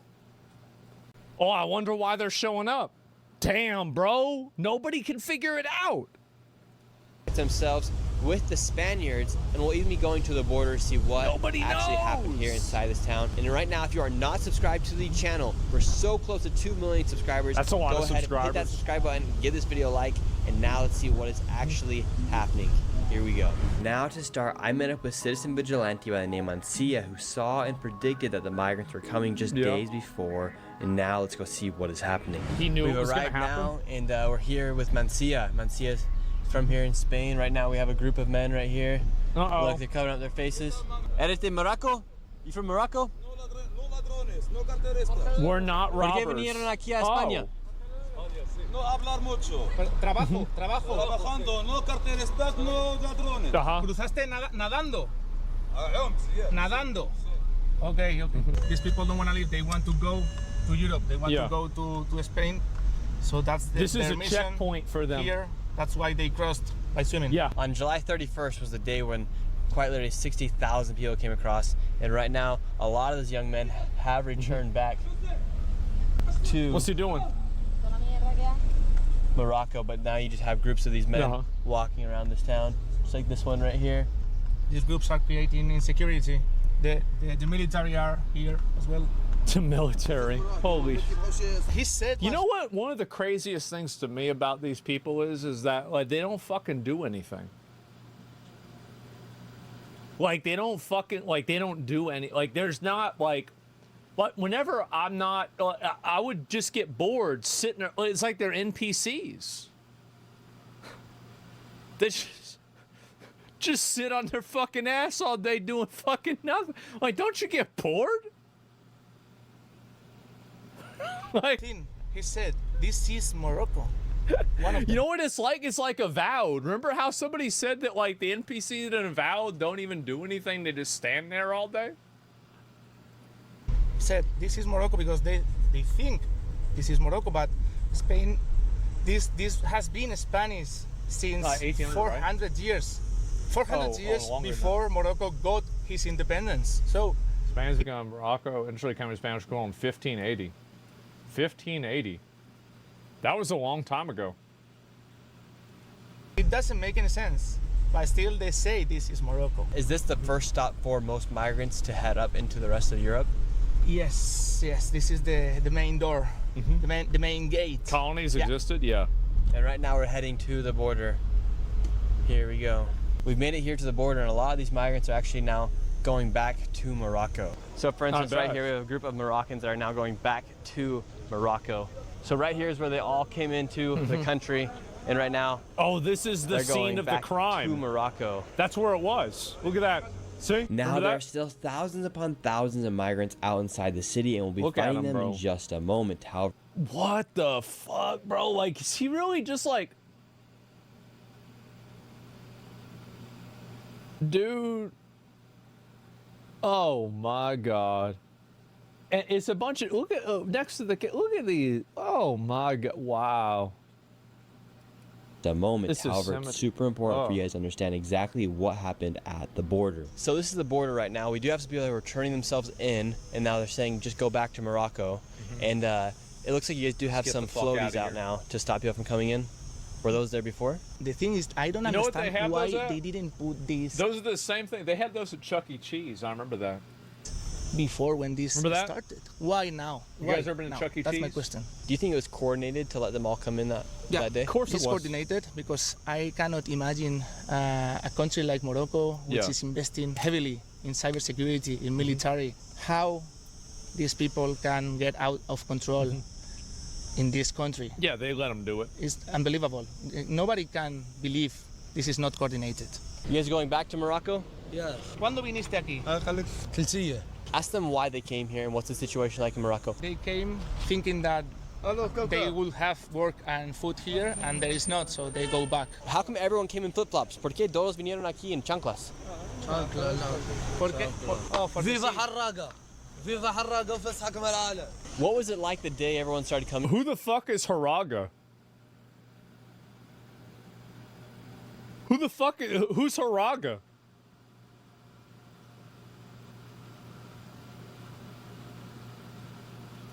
Harambe? Este es un jaleo muy grande. Some Han massive hecho mess.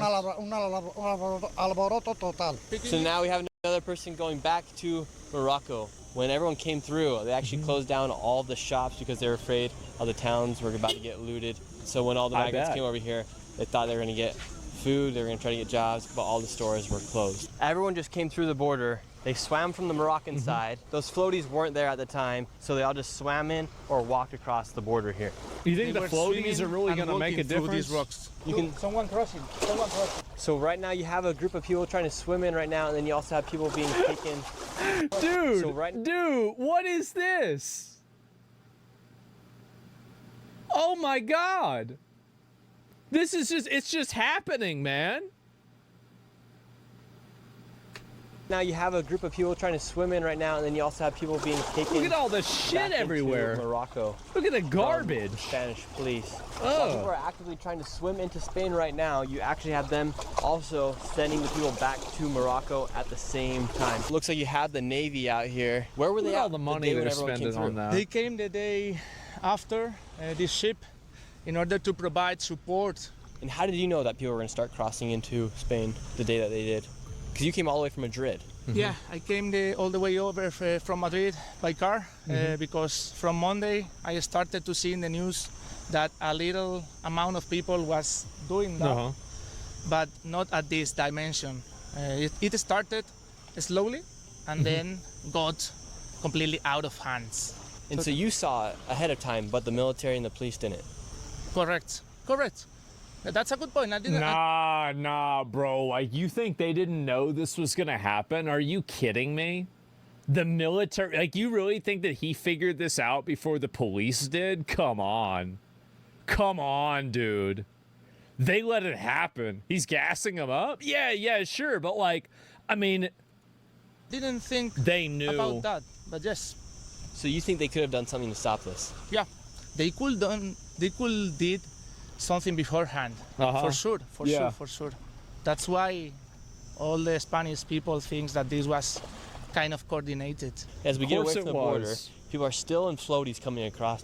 Why do you give them a sleeping floaty? here in the back of this shop right here, and now you have lines of people waiting to get food. What did you think when you saw all these people coming across? Would you say this was an invasion? Sponsored event? Yes. Yeah. An invasion is armed with weapons. I think this is an occupation because they are not coming with weapons. But it's an occupation, for sure. The people from Ceuta, they couldn't even eat. They couldn't even go to the supermarket for 3 days. The people of Ceuta was suffering this situation. They couldn't go to supermarket, they couldn't go to the pharmacy, they couldn't go anywhere. They couldn't go to the street.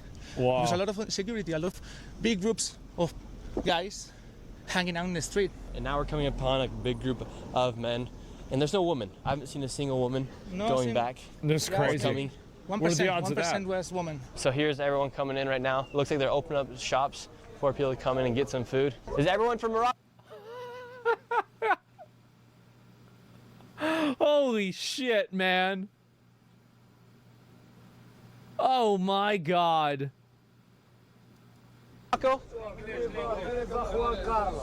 Look how they're all up next to each other too. Like, damn.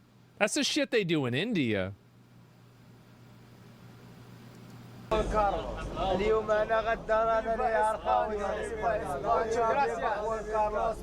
Fish behavior? Todos son de Morocco? Everyone's from Morocco. ¿Y por qué vinieron aquí? Why'd you guys come here? ¿Por qué vinieron? For work and food. Food. Morocco has no food and no work. Right. How old are you guys? ¿Cuántos años tiene? 23. Me llamo Hamza. ¿Cuántos años? 21. 21? How it was planned on social media?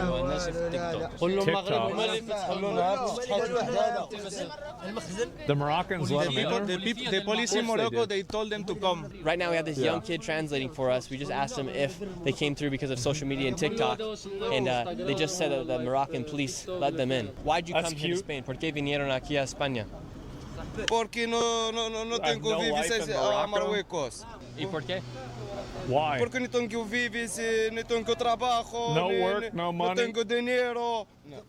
The situation here is getting a little dicey right now. Everyone just comes out yelling. No. Why don't they ever, like, if there's that many people over there that, like, fucking things are bad, why don't they just make it better?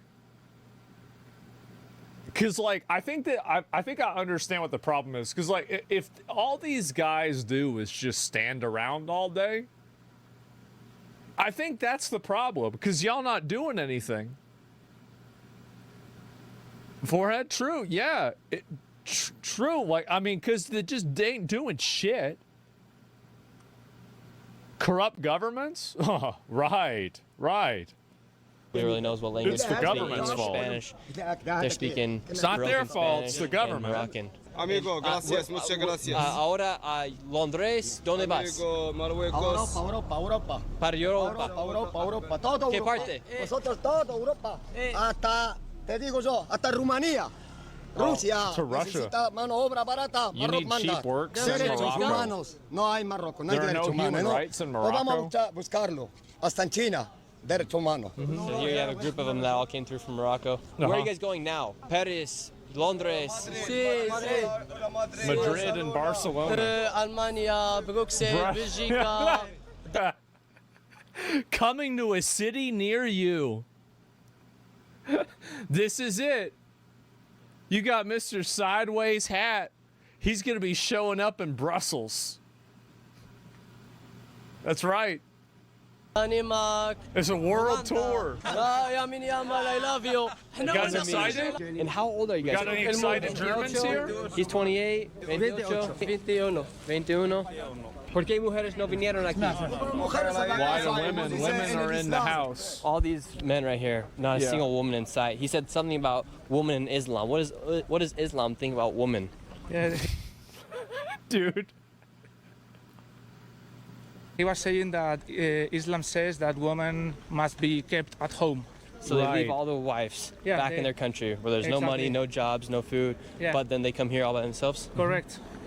You as a woman, how did you feel seeing 40,000, 60,000 migrants come across the border here? Me sentí amenazada. I felt No podía threatened. salir con el bebé. I couldn't go No outside. podíamos salir Yeah. porque yo vivo en un ático, pero Look, hi, tengo my vecinos neighbor que lives on vivían the en el ground primero y floor. tenían miedo de que They were saltaran scared a they were las going to break into the casas. house. Es peligroso. Porque cuando vienen en They avalancha rush es it, it's peligroso. dangerous. How do you feel knowing that the women here feel threatened? Amenazados. I feel very, very angry. Well, that's the issue, right? Is you bring a bunch of people and, like, their idea of, like, I say a lot of negative stuff about women, right? And I joke around about it, but, like, I mean, women in general should have the same rights as a man. Like, you can't bring over tens of thousands of people who don't think that women are the same as men in the same way and then expect to not have problems. Like, you're gonna have a lot of really big problems if you bring over a bunch of people who think that women shouldn't be outside. Like, it's just really simple. Like, because the reason why, and like you saw this with the rape report, is that a lot of them then use women that don't comply with this religious doctrine as people that is consent. Oh, you're outside? Well, I cannot understand how we let our own woman live with fear, running to their homes with the baby. Like, I don't want to stay in the street. I go home. Thank you. I'm not gonna allow this. Any Spanish guy shouldn't allow this. If we are men, if we are real men, we should do something right now. And you're the only one out here. I'm the only one here. The only reason why all of the men in Spain didn't just sail over to Ceuta and massacre all of these invaders is because the government doesn't let them. If the government let them, everybody there that invaded from Morocco would be dead right now. So let's not get this confused. That's the reality. They're alive because it's illegal to kill them. Madrid, no one didn't came with me. It's a harsh no one truth, wanted to but it's the to truth. come with me. Do you think if strong men don't stand up for countries in Europe and America, they'll eventually fall? Yes. If we don't wake up now, we will fall for sure. This is our moment. Wake up, Europe. Wake up. Do you think it will take vigilantes to actually make a difference here inside of I'm Europe? the fucking first vigilante here. They're gonna fear me. I'm sick of this push. I'm sick of this. I'm sick of seeing Spanish women, running away in our fucking own country. I'm sick of this. And the reality is that there are a critical mass of guys like this that will change policy. If there are enough guys like this out there, things change very fast. And if you look at every single massive historical event, it is begun by things and guys like that. That's it. And those are the only people, by the way, it's not that those are the only people that can make a change. No other group of women can't make a change. Only men can make a change. And everybody knows why. It's got to be people like that. And until you have guys like that that are willing to make the change, nothing's going to happen. The police here only came after it took place. They're not reacting to the cause. They're not reacting to what actually caused it to happen. They're not reacting. They are under the orders of the government. They cannot do anything. They cannot do anything. It's only the people in the ground, only the citizens can do something. Citizens, wake up. This is our moment. We need to wake up as citizens, as European citizens. Now we got word that there are people up in the top of the mountain hiding from the police, so we headed to the tip top. Because of how the situation got, people left the border and they started heading up the mountain of this small city, and now they're up top here in the mountain, and this is where they're sleeping and staying away from the authorities. Holy up fuck. here on the top of these mountains. Look they're at coming this. down right now. You have a group of them coming It's through ridiculous. right here, and this is where they're sleeping to stay They're away coming from the through authorities. Right there, they had that man running away. So they're staying up here inside of the mountain. It's a server and reset. Then they're staying away from the authorities. There's another one Look at coming that. out of the mountain right there. And now the military's coming through right now. Where's the guns? Military just came through, yelled at the person, now they're running back up into the mountain. Look, now there's another one coming through the mountain right here. Everyone's just coming out, popping out of this mountain right now. Two guys right there, another guy right there, another guy right there. Three guys just popped out of the mountain. Yeah. And this guy just ran right into the bush. And the other guys who just ducked out of the mountain just came and jumped into this brush right here. Morocco? Just hiding. Morocco? Barcelona? No more Morocco.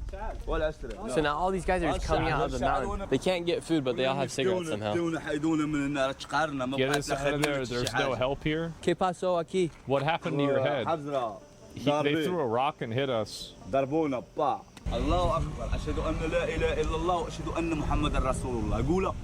No. And right now they have people going on runs with sticks to fight off anybody that potentially comes. It's a stick. Really, bro? Like a stick. Our way.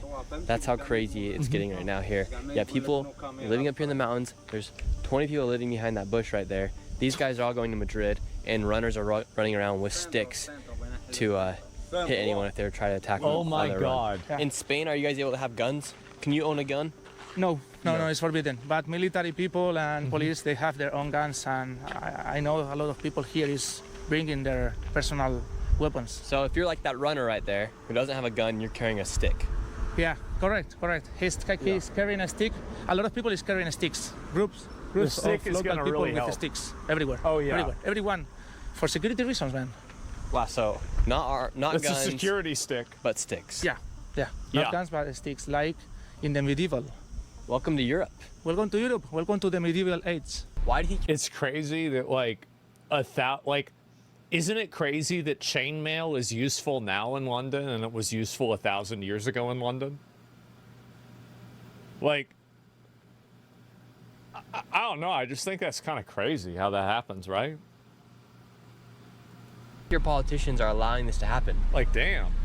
If they allow this to become the third world, they know, people in power, they know that they will be able to do whatever they want. They will increase their power because a ruler in the third world is a real ruler. And so you're saying in a first world country where there's order, that way the politicians can't take that much power. Yeah. Because there is order. The thing here is that people in power know that if they become the third world, they will increase their power and their money even more.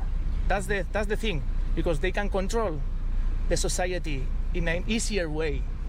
I mean, if you keep this full of third worlders, you can do whatever you want if you are in power. And your prime minister right now, according to Polymarket, he has the second best odds of becoming the prime minister again, but his odds are very low on Polymarket. But your prime minister just created a way for over 500,000 migrants to get legal status here inside of Spain. Do you think your prime minister Sanchez is trying to up his odds and his probability of becoming the prime minister once again by importing all these migrants? Yeah, because he knows that he has a strategy, a very clear strategy. He gets the money from the taxes, from the working people in Spain, and he gives it to the migrants. He gives away some help to these migrants, and then he easily can get boats. He's basically buying boats. Basically buying boats. That's all about that. It's all about power and money. Imagine your taxpayer money gets spent. You're having your money taken away from you by the taxes so you can fund some illiterate fucking African third worlder to come into your country and sit around all day in the plaza just under a tree and just feed them while they have 9 kids. Like, people in church only want to have more power and more money. And the easiest way to do it is crazy, isn't it? Fill this country with third worlders. Yeah. So right now on Polymarket, Pedro Sanchez actually has a very low probability of winning this election, but he has created a way for over 500,000 migrants to get legal status here inside of Spain. I don't think that matters, bro. Like, I think that honestly, if Spanish people decide to, they can just undo all the status. You can just say anybody that was given status by this is having it taken away, and we're going to just round you up with the fucking military and send you to Africa. You could just do that. Like, be like, but you said, we changed our fucking mind. So we'll see you tomorrow morning at 7 in the morning. And if you're not there, we're going to come over and we're going to get you. You fight back, you're dead. Yeah, you just turn it off. If you turn something on, you can turn it off too. But human rights? Human rights are fake. That's fake. That's invented by retards. It's fake. They'd be able to vote. As we're driving through town, all the shops are closed down right now. This shop's closed. This shop's closed. We have the shop owner right here standing outside of his store. The military's coming through the streets right now. This shop's closed. This shop's closed. Pharmacy. This shop's closed. Yeah. All the Everywhere's shops here closed. in downtown are closed right now. I'm sure you had that's one normal. shop that was open and the shop owner was standing outside of it. All of the businesses closed, because they don't want to be robbed. Now we're at a cemetery, and here at the cemetery, we have a group of migrants who have taken the cemetery. There's a fountain over there, a fountain over here, and a fountain down below. They're using the cemetery to shower and clean out all their clothes. So this is quite literally where they're showering. They're using the cemetery to shower. Kind of a representation of what's actually happening here. The people. What a great frame. I love Nick Shirley so much. I think he is great. I'm so happy and so lucky that we found him with the Minnesota daycare stuff. This guy is an absolute fucking patriot. I totally support him. I'm so glad. Died for this country, and now you have migrants that are showering on their graves. Kind of crazy to think about. Migrants you as a man showering from Spain on their to graves. see that migrants are now showering on the dead graves of people who died for Spain. How does that make you feel? If my ancestors, these are my ancestors. These, all of them, are my ancestors. Yeah. If they wake up, they will say, This is insane. This is insane. Send them back immediately. I don't think that your ancestors in Spain of the 15 and 1600s would want to send them back. I don't think they would.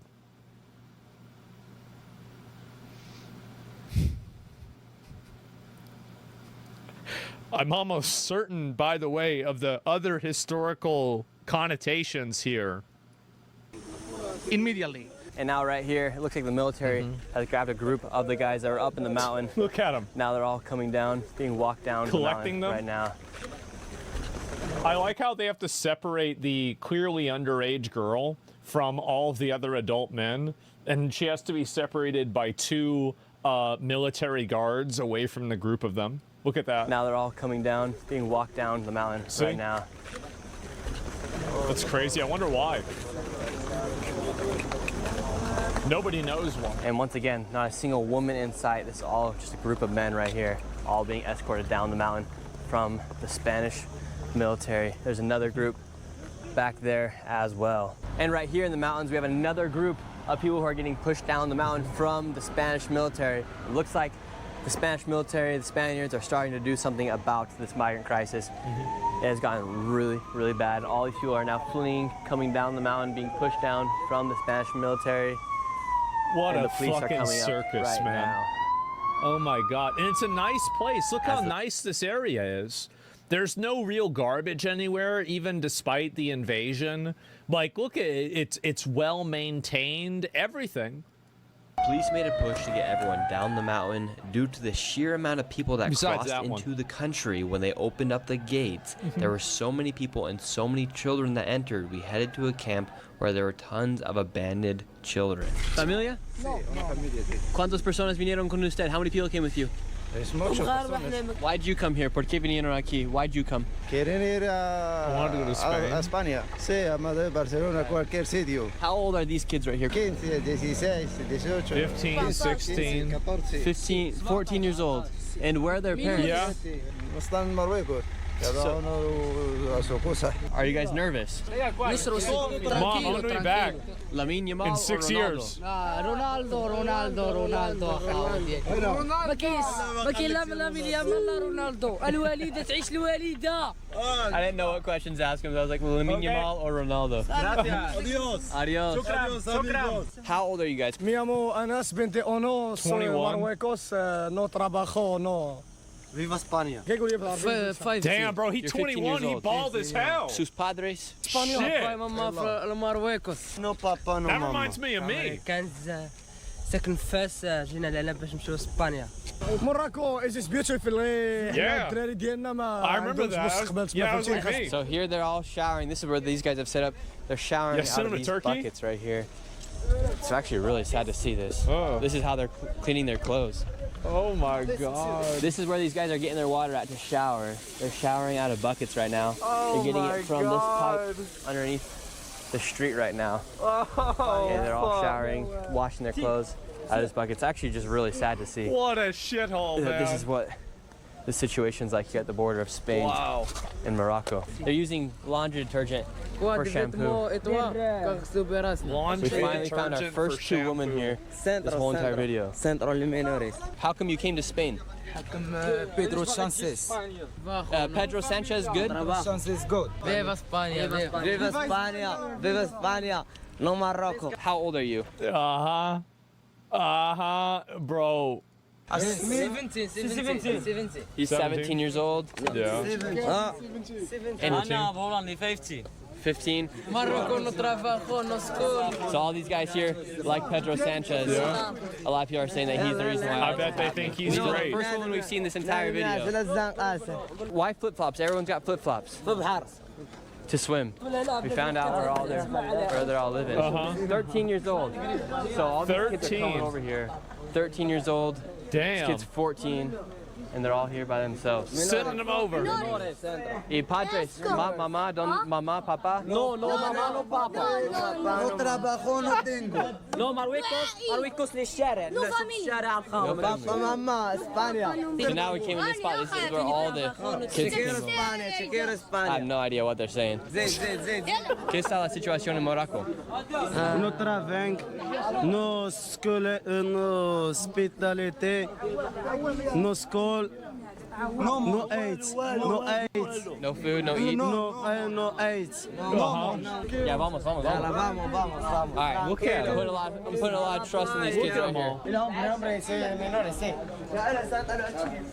Wow, this is where they're all at down here. This is between What the is this, border Lord of the Flies? of Morocco and Spain now. Look at the We're guy. literally right by the border wall. The border's right there. ¿Qué pasa? Look, these people are just getting shade underneath.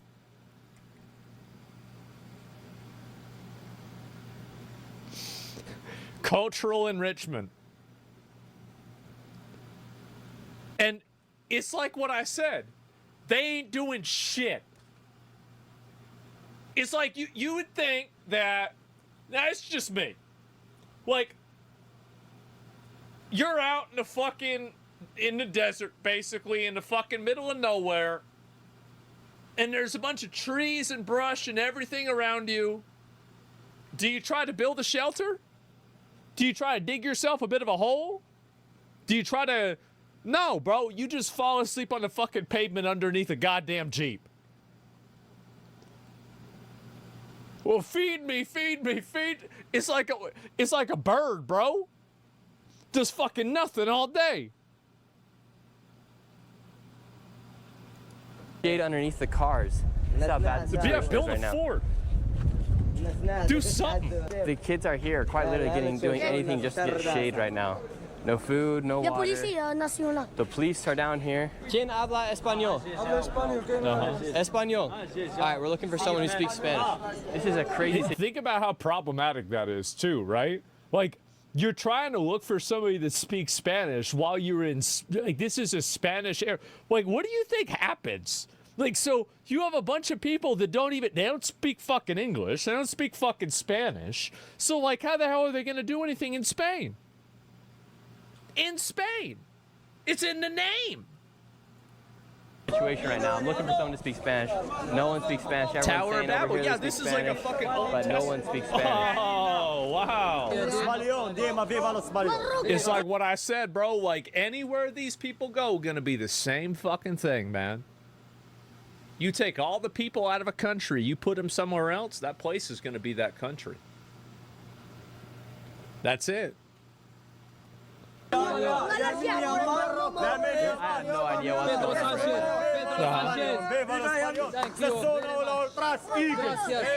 Pedro Sanchez. Thank you, Pedro Sanchez. Viva España, viva España. Viva España. Fanatic, solo fanatic. كيزا باي باي تريد تحياتي تريد رينكون حومة الزاوية فيفا لو روا دو اسبانيا. ولات تحياتي تحياتي تريد رينكون حومة الزاوية الواسي تحياتي الواسي. So true. ¿Quién habla español? We're picking up quite the crowd right here. And this is what I'm saying. Like, they don't do shit. They don't do anything. They just sit there all fucking day. Like, you would think that, I don't know, like,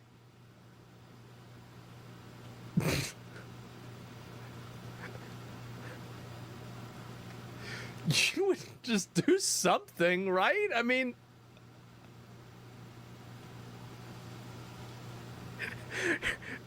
it's like in like WoW, where you would log on and just sit in Stormwind and just do nothing. Like, you're not farming a mount, you're not doing a raid, you ain't doing a dungeon, you just sit in the main city all day. AFK, yeah. Pedro Sanchez. It's I do love you. nothing. English? Look, they're sitting there doing Why'd you nothing. guys come here to Spain? For better chances, better opportunities. We were not working in Morocco. I can see you're working over we here. Came. You came? Everyone came and we came. How many of you came? How many? Pedro Sanchez. Me and my friends were like four. We're four. Four of you guys came. And what do you guys think about Pedro Sanchez? Pedro Sanchez قول له راجل مزيان قول له Pedro Sanchez. good, very good. I bet Pedro Sanchez has higher approval rating over in fucking Morocco than he does in Spain. This isn't looking good for Pedro. Bueno. Mucho bueno. Mucho bien. Gracias, gracias. Viva Pedro Sanchez. Yeah. Viva, bravo. Pedro Sanchez, I love you. And where are you going now?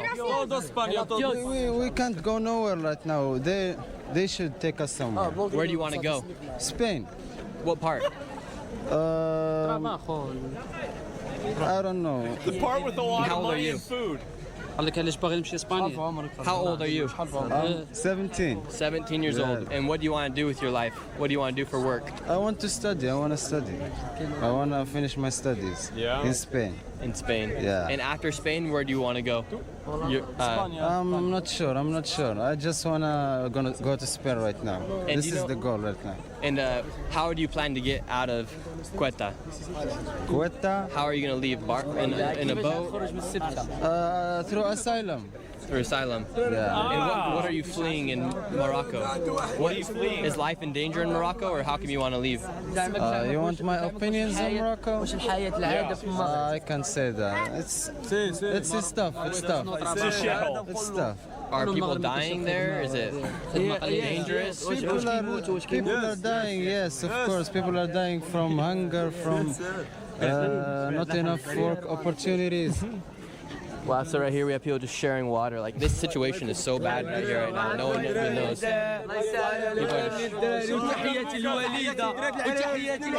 Crazy Okay. Señor, ¿hablas español? Sí, hablo español. English? Oh, how are you? Good. Where are you from? I came from Paris. You came from Paris? Yeah. Okay. Are you I'm journalist. Journalist? Yeah. And what do you think about what's going on?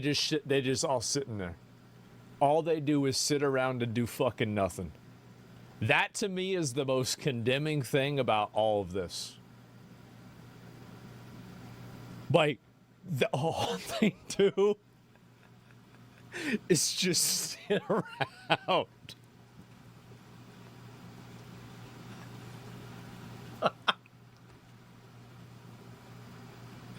You know what this shit reminds me of? Let me see if I find a video.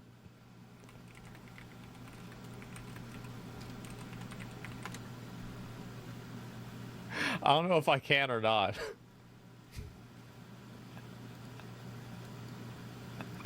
So there was a bunch of birds that basically they realized that people would feed them if they were hurt. So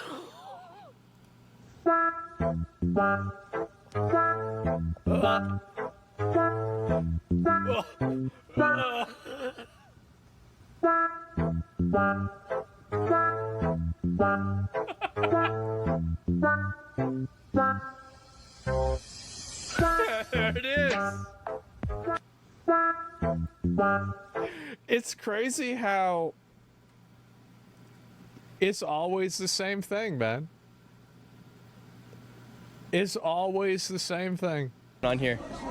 It's horrible. It's very bad. It's very bad. Very, very bad. So bad. I don't know. Mm-hmm. And how come you think they allowed this to happen? Sorry? How come you think they allowed this to happen? Really, I don't know. I'm shocked. Yeah. Really, I'm shocked. He's a fellow journalist right here, and he's shocked. Yeah. He has This no is an idea. extremely dire situation. Nobody Lots has of any young idea. people. Yes. These kids are all 14, 15 years old. 15, 12, 10, 8 years. I saw 8 years. It's really horrible. An 8-year-old. Colonialism is the most Sorry about humane. Thank you. Everybody knows that. Okay. Look, now we got people throwing clothes. Now they're finally doing something after getting free I shit. then headed to the center of the town with the citizen vigilante Mancia. However, within minutes, we were chased out. So now people here to feel safe, they're walking around with their dogs. Yeah. Because Muslims do not like dogs. It's like, you know, in Lords of the Fallen, where you had the lantern, and you would have to go in the lantern in the Umbral realm. That way, the monsters, they wouldn't attack you because you'd have the lantern repellent.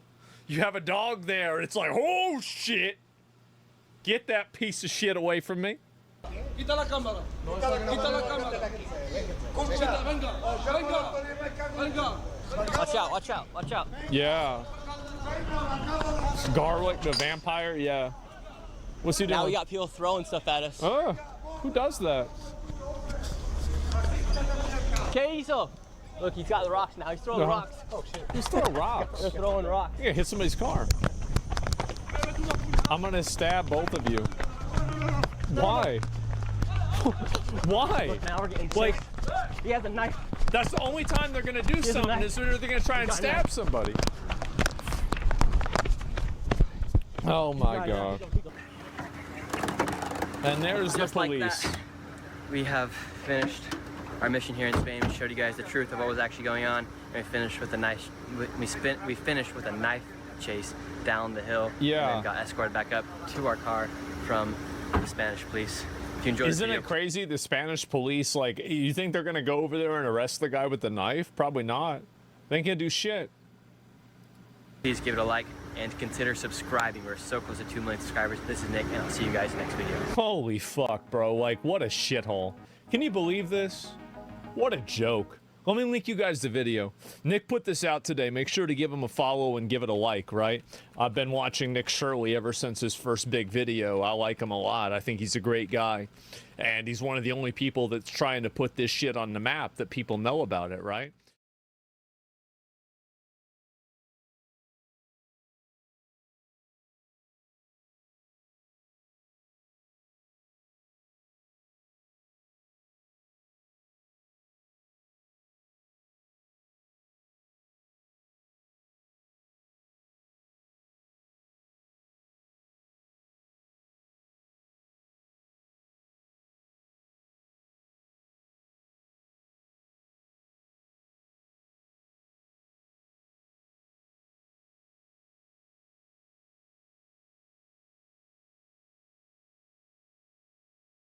Elliot Page needs to burn some Elliot Sage so she can get out some Elliot Rage. I didn't think this situation could get any worse, but she just won't shut her frickin' mouth. Let's get off into this, dude. Oh dear, if it's not one thing, it's another. No sooner has Hollywood weathered the absolute storm that blew up around Supergirl, causing irreparable damage to female-led superhero movies.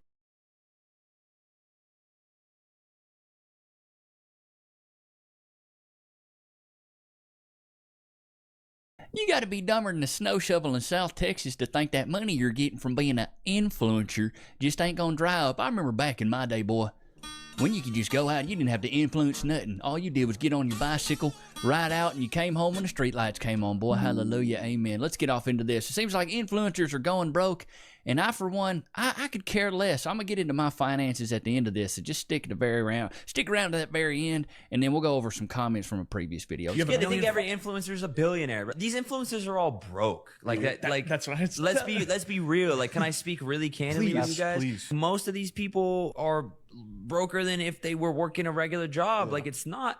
Nobody teaches you how to do this shit, bro. Like, there's no handbook. There's no school for this. How do I monetize a personal brand? How do I handle a brand deal? How much should I charge, right? Like, what if they don't pay me? I can't afford you know what I mean? Right. Like, that's really how it is, bro. People don't know. I tell people all the time, like, yo, it's not everything you see. There's the big dogs, right? No.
But like, you also have to think, they've never even made money from YouTube. They don't even have AdSense. Like, their money comes from Happy Dad, and that's what people should understand. You can't just create content and make a bunch of money off of things like AdSense unless you're really big. I know people that are doing $1 million plus a month with just brand deals, but they are literally... That's insane. Brand deals, dude? Oh my God.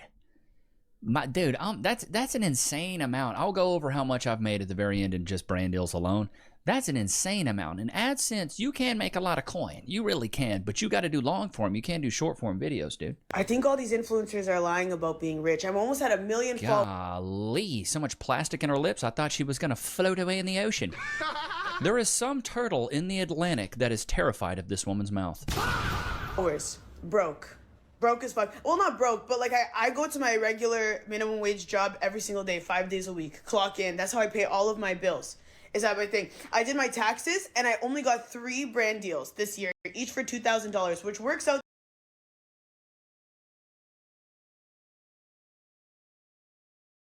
Check this out. Okay, the world's most sour soda. Yeah, I've seen many people online try it. And they hate it. They hate it. What makes it sour? I think it's citric acid. Citric acid.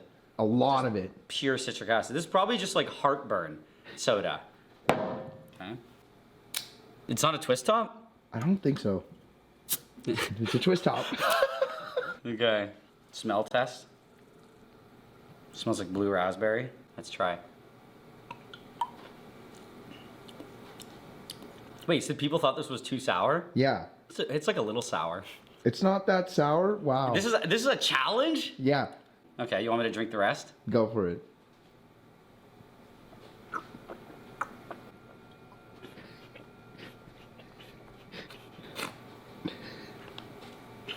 Beast. In like 15 minutes, I'm gonna regret everything. I'm actually worried I might have the worst heartburn on the planet. Check this out. Okay, the world's most sour soda. Yeah, I've seen many people online try it. And they hate it. They hate it. What makes it sour? I think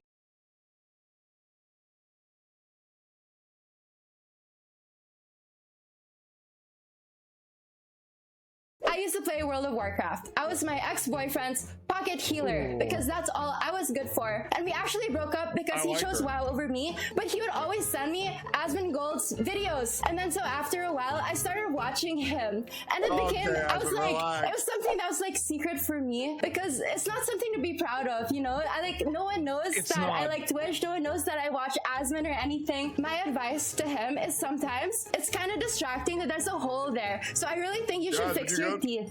And then another piece of advice I have for him, he's like balding, right? So I think he can get like eyeshadow that's the same color as his hair and like fill it in so that it's not as distracting for his viewers, you know? But honestly, I don't think he smells. So if he stink, then like people would stay away from him, but he does IRL stuff with people, so he doesn't stink. I could see a girl like that going on like this for like 7 hours. I think that it was funny, and I mean, like, honestly, she cooked.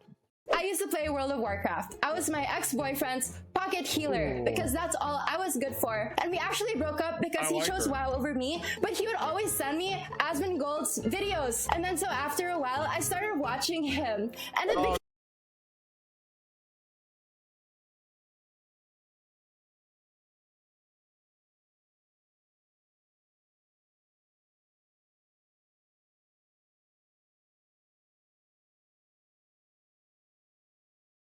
I will give you $10 if you can tell me whose YouTube channel I'm about to bring up on screen. Now, if you said Bowser's, you'd be incorrect. This is not his channel. This is in fact owned by ex-Rank 1 North American jungle streamer Pants a Dragon, player who was once a staple of the League content scene and one of the most popular creators bar none. Now, for another fun exercise, I'll give you another $10 if you can guess how long he's been doing this for. A month? 2 months? Maybe 3? Wrong. Like 15, well over a year, and I'm talking hundreds and hundreds of videos, each averaging around 5,000 views. Some maybe a bit more, some maybe a little bit less. Now, assuming each video earns around $20, give or take, that's still around $5 grand he's earned off hijacking Bowser's content just because of the sheer number of videos. Now, if we take a look at a snippet of Pants' version of Bowser's videos, it's pretty evident there isn't a whole ton of value being implemented by Pants. No energy, no knowledge, kind of just saying words. That's over. Technically, static shift dash would be good AD and AP ratios. Oh wait, he's in flame. Oh, maybe not. Your outer range is so much bigger than mine. I'm getting spaced. Mind you, this is a challenger lobby, so... Oh, here we go. Big trick. Yeah. And the comments on those videos are worse. On every single video, they're just flaming him for stealing Bowser's content. And some videos aren't even showcases or individual games, they're just 3 straight hours of Bowser's stream.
bored with his reaction. Now, if in your head you're thinking, isn't this just what Midbeast does? I mean, kinda, but Drew at least brings a unique title and thumbnail, puts effort into his content, has high-level analysis, and sometimes teaches about the game, among other things. Oh, and his videos still actually get views. And not only that, he actually finds interesting matchups, like, I don't know, rank 1 Yasuo versus rank 1 Riven, or something like that. Like, I would watch that. Regardless though, Drew himself has leaned into it, and it's kind of hilarious. Gentlemen, there's rumors of somebody that's starting to sell on my turf. Pants are Dragon. He's been reacting to BorovEUW every single day. And people are telling me that I'm the same as this guy. He's uploading 3 hours of BorovEUW every single day to his YouTube channel. And just right off the bat, bro, he's not really adding anything. Looks like he's streaming from... It generally looks like he's streaming from a, like... Is it a...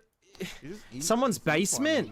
I don't understand what's happening. So yeah, these YouTube results and the content itself is a far cry from the creator who 10 years ago was pulling millions of views a video. Like, he still has 200k followers on Twitch and over 800k subs on YouTube, which is like 4 times what I do. But this is just one singular small aspect of an enormous problem. A few years ago, I could tell he was going through something and genuinely struggling. But now, it seems to me, as we'll get onto later in the video, he just doesn't care anymore. Now, because of his previous struggles, I didn't want to cover anything related to what happened in 2024. At that time, he personally reached out and asked that I don't. So I didn't, especially because we were going through the whole cookie lol saga at the same time. Now, I went to get the screenshot